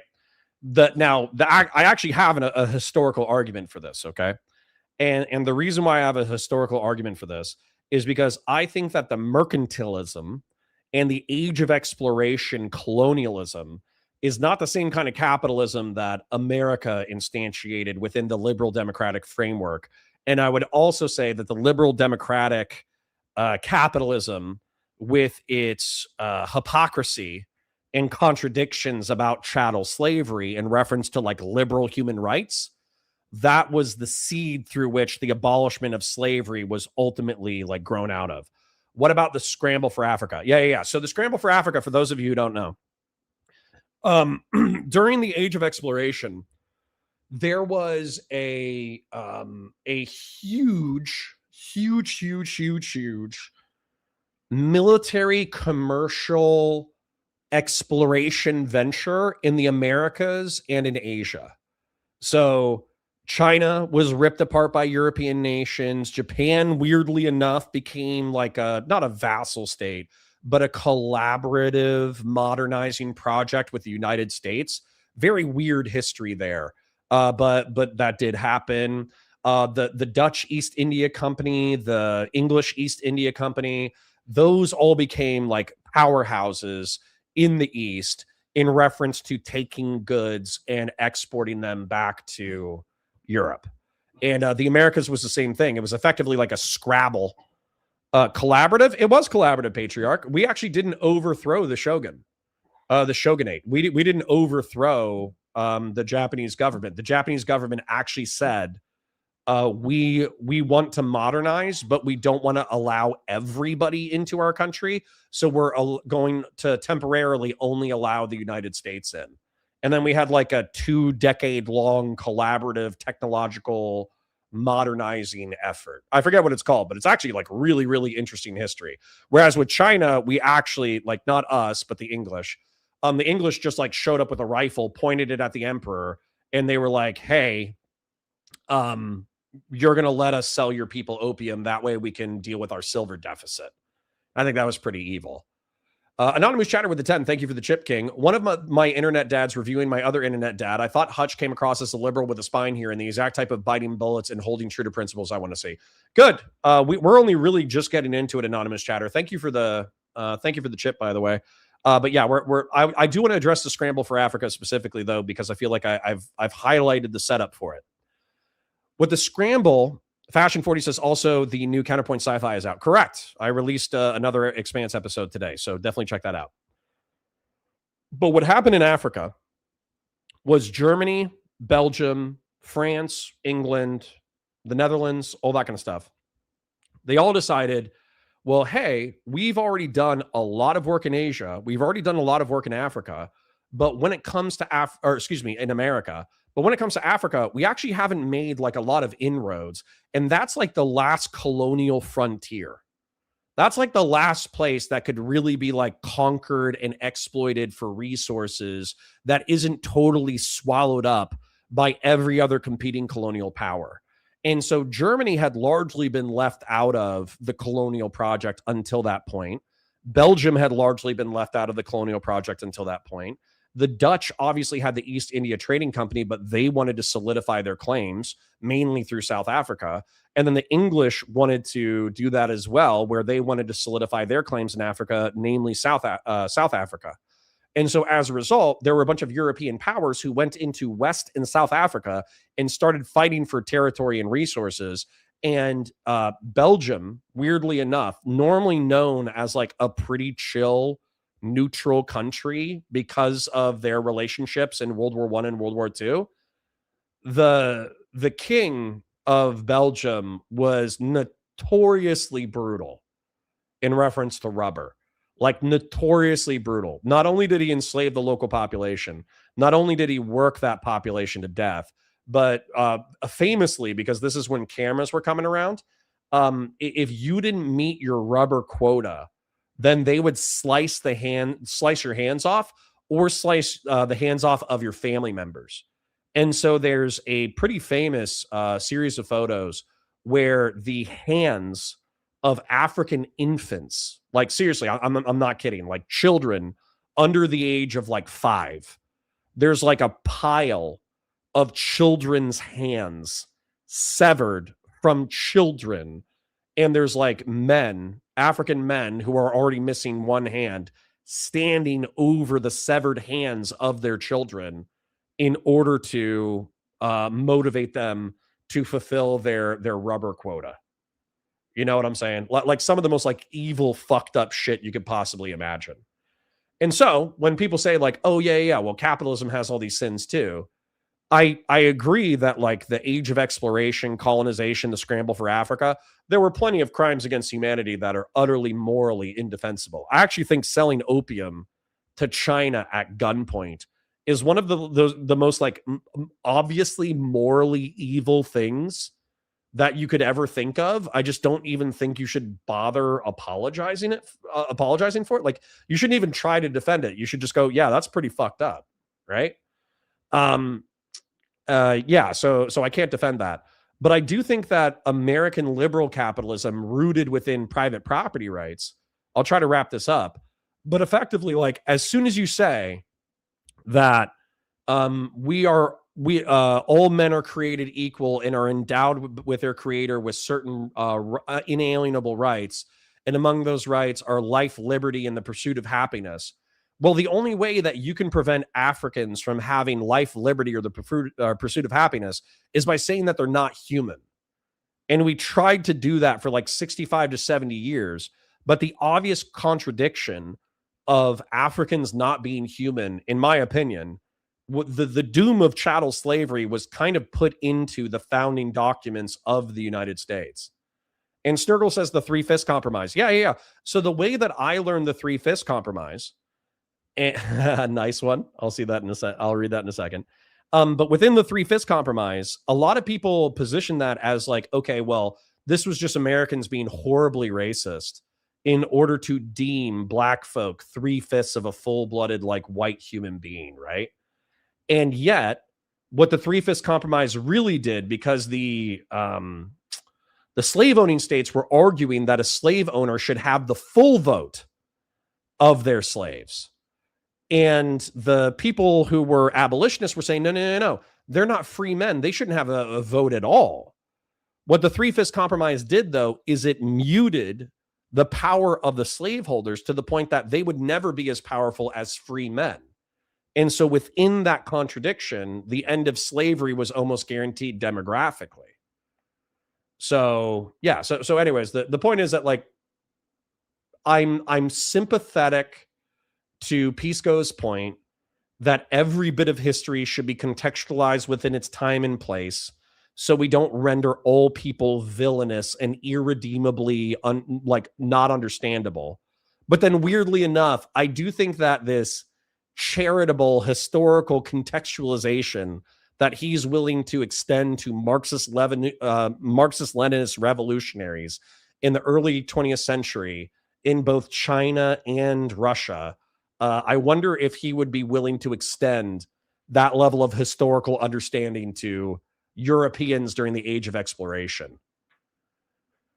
Anyways, long yap, but I think it was worth it. Old School with the 5 says, the statement that chattel slavery was uniquely American or uniquely Western is a load of horse shit only believed by imbeciles. Well, Old School, I would actually like you to back up that comment, because chattel slavery is generational slavery. So it means that you can never be emancipated, because not only are you a slave, but any of your children are slaves. And weirdly enough, Greek, Roman, Egyptian, and Arab slavery all weren't as strict as that. So if you had another example of chattel slavery, of generational slavery, I'd be curious to hear it, even from like a historical analysis standpoint. Yeah. Dang, Snurgle, that was fucked up. And then Anonymous Chatter says, what if you were not well endowed by the creator? I like that one.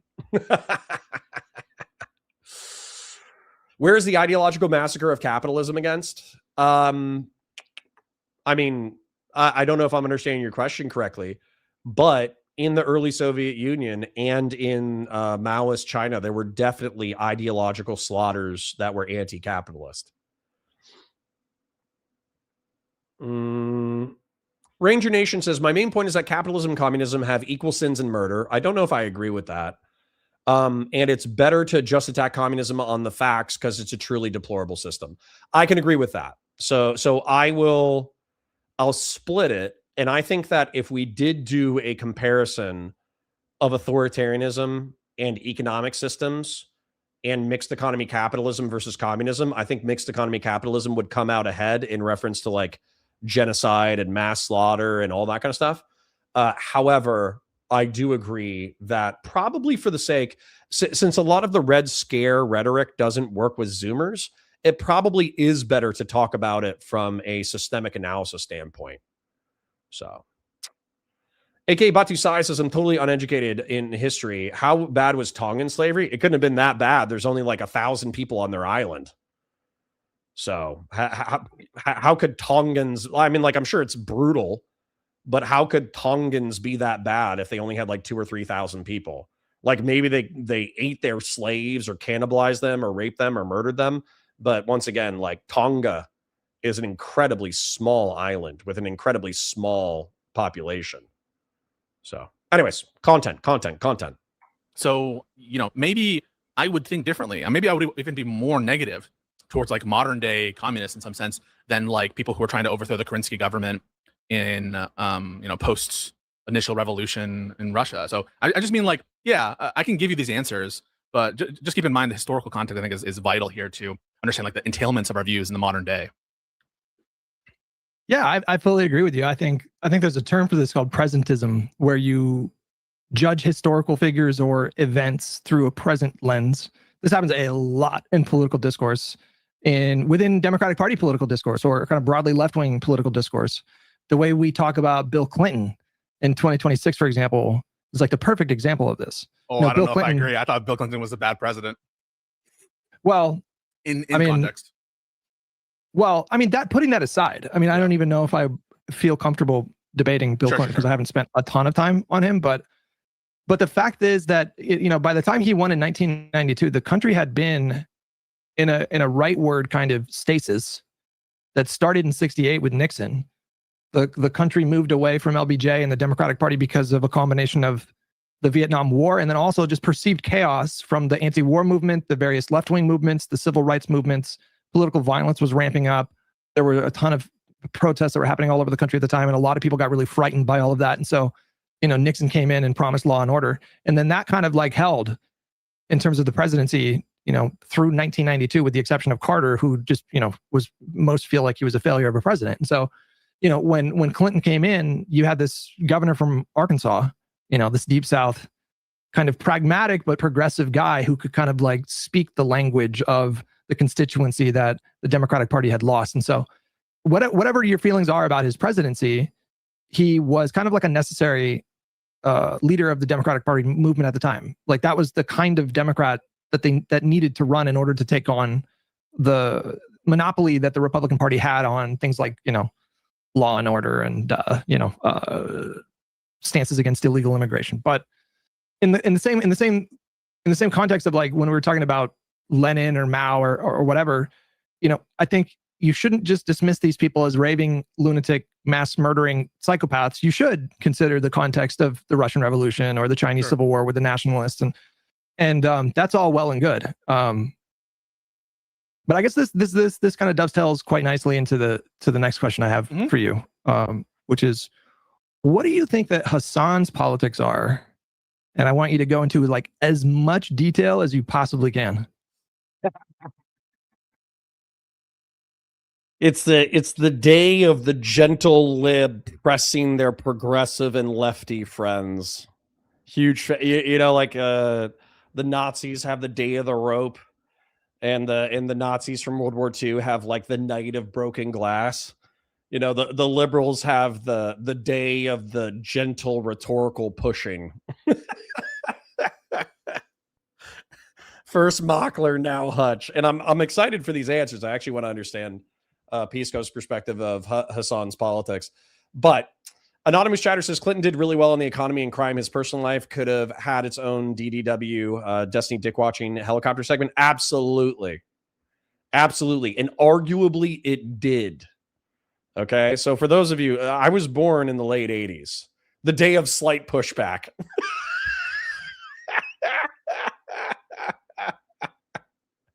So true. The day of polite pushback. That is hysterical. All right. Anyways. So what was happening was during the 80s, that was like the peak of the drug war. Like, look at the stats, man. The stats for homicide were double what it was in the 60s. Double. Okay. I want you to think about that. Imagine that everywhere in the country is doubly as violent. So in the hood, there's just people like the hood is already famous for like people just getting dropped left, right, and center. So imagine it's twice as violent.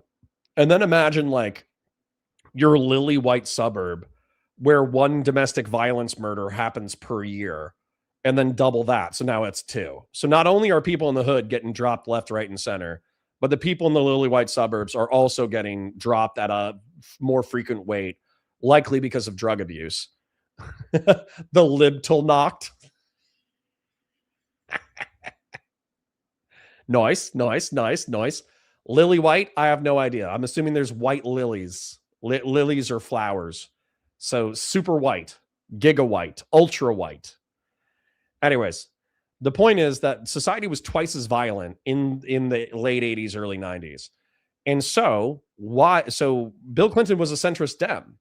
And it's arguable that the deregulation that Ronald Reagan ushered in led to the economic boom of the 1990s that Bill Clinton presided over. And therefore, he was viewed as a decent, moderate, centrist manager of the economy. He also was still slashing government benefits, not government benefits, maybe government benefits, I don't know. But he presided over like welfare reform. And he also presided over like the shutdown and sale of a ton of military bases and equipment. And so for like the first time, it was like the last time that the United States had a budget surplus. And weirdly enough, if the war on terror had not happened, not only would we have a budget surplus, we actually would have been out of debt by 2010 if the war on terror hadn't happened. So y'all can thank Osama bin Laden for fucking up our national deficit. So Old School says, Connor, had to check my facts. Ancient Mesopotamia and ancient Egypt practiced chattel slavery. My God, I just realized the Democrat Party exists because the R slur, they need a political party. I mean, yeah, technically. Coalition of R slurs. But I mean, MAGA also is a coalition of R slurs. So what are you going to do? Nah, we didn't need to invade Iraq. I agree with that. There's probably an entire other universe in which, who was it? Al Gore won. And then because Al Gore wasn't boys with like KBR and Halliburton, his golf buddies weren't KBR and Halliburton. And so as a result, we only invaded Afghanistan. Because truth is, we would have wanted to invade Afghanistan anyways. But I almost guarantee you, Al Gore would have been a more centrist military guy than George W. Bush. So, yeah. Anyways. As I understand it, I think he's an avowed Marxist. I think that would entail that he is a communist, even if he doesn't necessarily label himself as such. What do you mean by communist, Pisco? I know what I mean by communist. What do you mean by communist? I think that he has embraced Marxist-Leninism based on a statement I recall him saying, acknowledging that he is as such. And recently, I think he said Lenin is base or whatever. And so I view him as somebody who is committed to workers owning the means of production, at least on the face of it. We can question how sincere it is.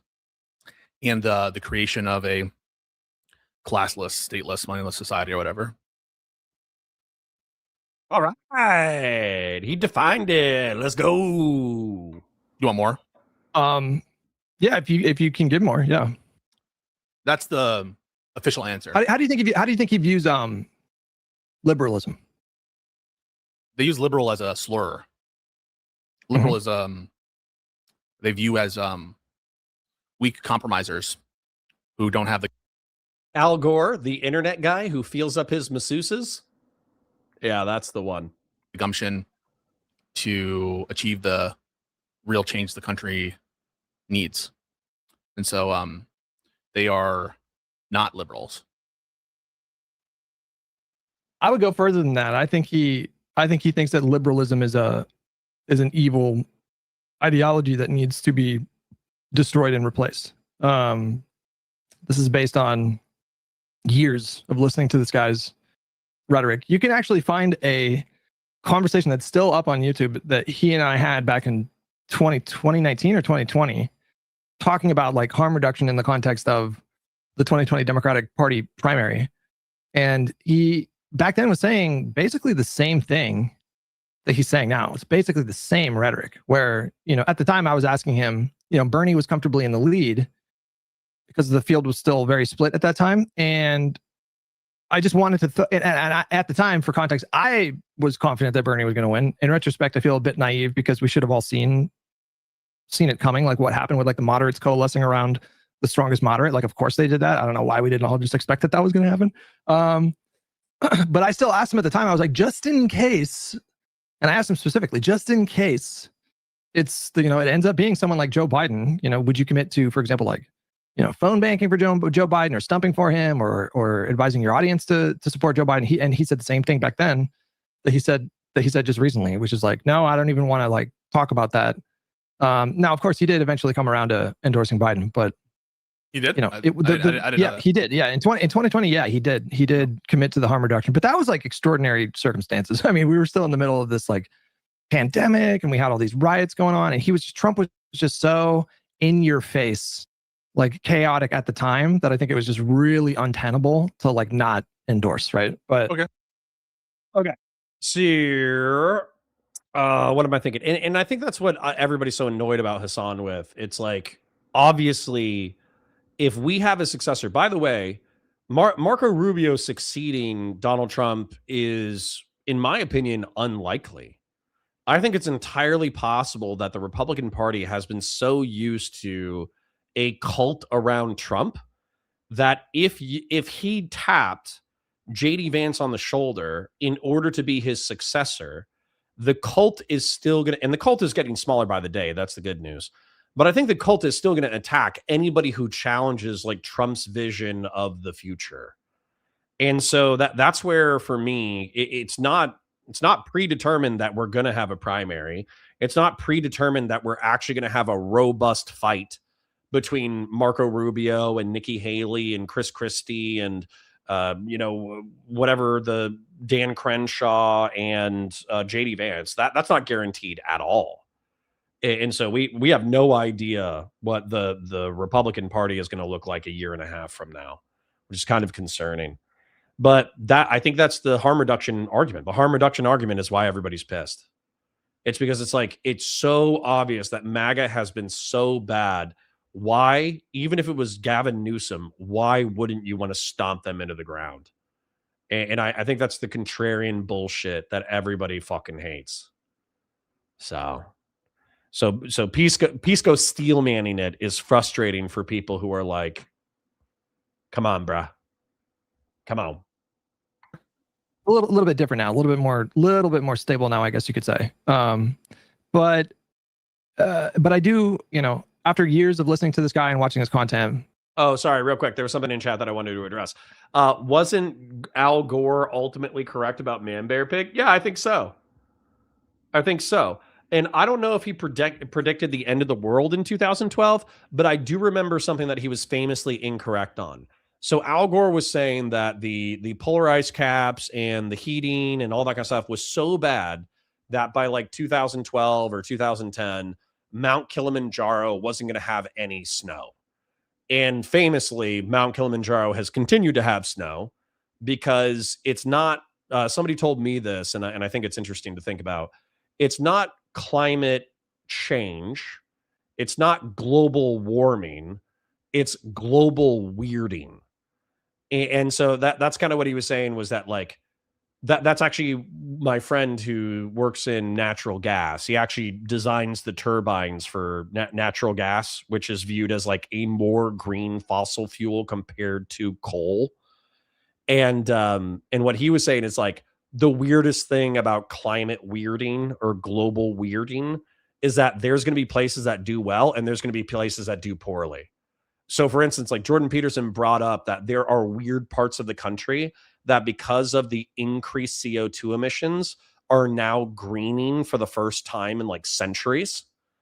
And that's like the weird thing about it is like, does the planet have enough of an environmental, does it have enough of like an environmental backstop that it just has the ecological processes to deal with anthropogenic carbon production? And that's like a weird question because that question is only answered by we're putting so much CO2 out into the air that random deserts that because of the increased temperature get more water. And since they get more water and they get more CO2, these areas start greening. And then if these areas are greening, is that enough to compensate for the massive amounts of CO2 that we're putting in the air? And so I have no idea. Like basically, if you're asking me about global climate change or whatever, it's like, I don't know. You know, that's my answer. It's like, it's probably happening.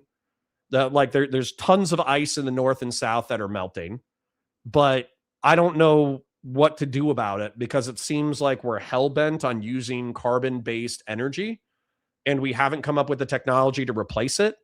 And we're not interested in taking a hit to the quality of life of the average Westerner. And so do we just like ride this bitch out? Like, I feel like we're going to ride this bitch out. Like it's going to be really weird. Yeah. Russian tundra, big in gaming. That's the weirdest thing. That's one of the weirdest things too. So Russia, here's another weird thing. Okay. So in Russia, there's a ton of methane trapped under the ice. And so one of the things that they were worried about, because there was like a 5% or 10% chance of this happening, what they were worried about is that the permafrost in Russia was going to melt and all the methane that was trapped in Russia was going to release. And then we were going to cause like a runaway greenhouse effect that was going to turn Earth into like Venus. Like we were just going to have we were basically going to become like a giant greenhouse gas, superheated hurricane storm. And yet what's happened in the Russian permafrost is that a bunch of plants that really love methane started like sprouting next to the frozen permafrost. And so as a result, the methane emissions that they were predicting in Siberia have been like 90% reduced compared to the models. So it's like I have, the planet could end in 10 years or we could be totally fine in 10 years. And Russia will become like a new place to move to because Siberia becomes habitable and like temperate and good to like grow wheat in. I have no fucking idea what's going to happen, man. So Skillful Dunn says he said we'd have no polar bears though, and now you can hunt them in places. Yeah, sure. There's all sorts of weird shit. I don't know what to do about it, man. I don't know what to do about it. I'm just here. I'm here for the ride. I couldn't snap my fingers and change the international carbon-based energy production if I couldn't do it. Even if I was a president of the United States, I still couldn't do it. So what's the point in like freaking out about an allegedly existential environmental catastrophe that we neither have the will nor capacity to change? It's very weird. AK Batusai says, is there a reason that lefties don't tell people they can vote the way they like? Yeah, harm reduction. So AK Batusai, is there a reason these lefties don't tell people they can vote the way they like? Yeah. It's because MAGA is so bad. Trump has been so bad, especially if you're a African baby born with HIV, that there's so many obvious moral harms caused by the Trump administration that if you vote in any way that results in the Trump administration seizing power, then you're complicit in their badness. Conservative liberalism says Russia tundra thawing is also a potential biological nightmare. It is, but also, did you hear that we're cloning mammoths now? So we found like intact mammoth DNA that is capable of being replicated. Then we replicated it, and there's a plan to put it into elephants to bring back woolly mammoths. And that alone would be cool as shit. So, well, QC John says there was just an article that came out a week ago that said the ice caps were gaining too much ice and we're on the cusp of another ice age. That's another thing too. So if you look at the cycles of ice age, and if you look at the cycles of warming periods, I think we're in a warming period, but the ice ages are not predictable. And so what would be extremely weird is, what if we went into an ice age, but then our CO2 production helped keep the planet habitable because the CO2 production helped warm the planet against the ice age. So I genuinely, like, you ask me about this topic, I have no fucking idea. I have no idea what's good. I have no idea what's bad. I have no idea. The same people who told us cigarettes were fine also fight against good climate science, the whole pattern of weather shifting. Sure. Oil companies were the people who paid for like greenhouse gas studies that they then emphasized that it wasn't that big of a deal. Yeah, absolutely. Anonymous says humans very good at procrastinating on issues until we no longer can afford to. An ounce of prevention is apparently not worth a pound of cure. Yeah. Snurgle says mammoths are boring. I want cave sloths. Well, if Russia becomes thawed, then maybe we'll find a cave sloth. I wonder what a mammoth burger would taste like. Unironically, probably pretty good. If elephants weren't so cool, then I would absolutely try an elephant burger. I don't think I could eat an elephant burger. Number one, because they're endangered and, you know, near extinct in some places. Number two, because they're really cool, like wildly intelligent animals. So I don't think I could eat an elephant burger. But if they do lab-based mammoth burger or lab-based elephant burger, I'll 100% eat that. Yeah. Big in Gaming says the tomorrow war will become true because those aliens are buried under the Russian tundra. Well, there you go. You're going to need a bigger grill if they bring back woolly mammoths. True. Unork says cave sloth feels like an appropriate name for Chrissy Gnome. True. All right, let's get a few more minutes in. We got 5 minutes until 1 p.m. And then at that point, we're switched over to Valor. Valor reacts on counterpoints on Twitch. So just in case you just came in, I know there's people coming and going. It's getting later in the day. But what we do on Fridays, if Dan Pace is available, is we go over to Counterpoints, COUNTERPOINTS, on twitch.tv. That's TWITCH.tv. And we react to war films. Because he's a former Special Forces operative and I'm a Marine veteran. And so we've been making our way through Black Hawk Down. And actually, you know what? I think I need to wrap it now, because I need to use the restroom and set it up. That way, if he only has an hour, then we actually take advantage of the full hour. So I think I'm going to wrap now. In reference to this topic, it was kind of like a smaller react to Hutch and Pisco. But I do like the, what did we call it? We called the day, Kristallnacht was the night of broken glass. The day of the rope was the Nazi thing. What channel? On twitch.tv, Counterpoints, COUNTERPOINTS. It should be a blue logo with like a gold symbol in the middle of it today for that.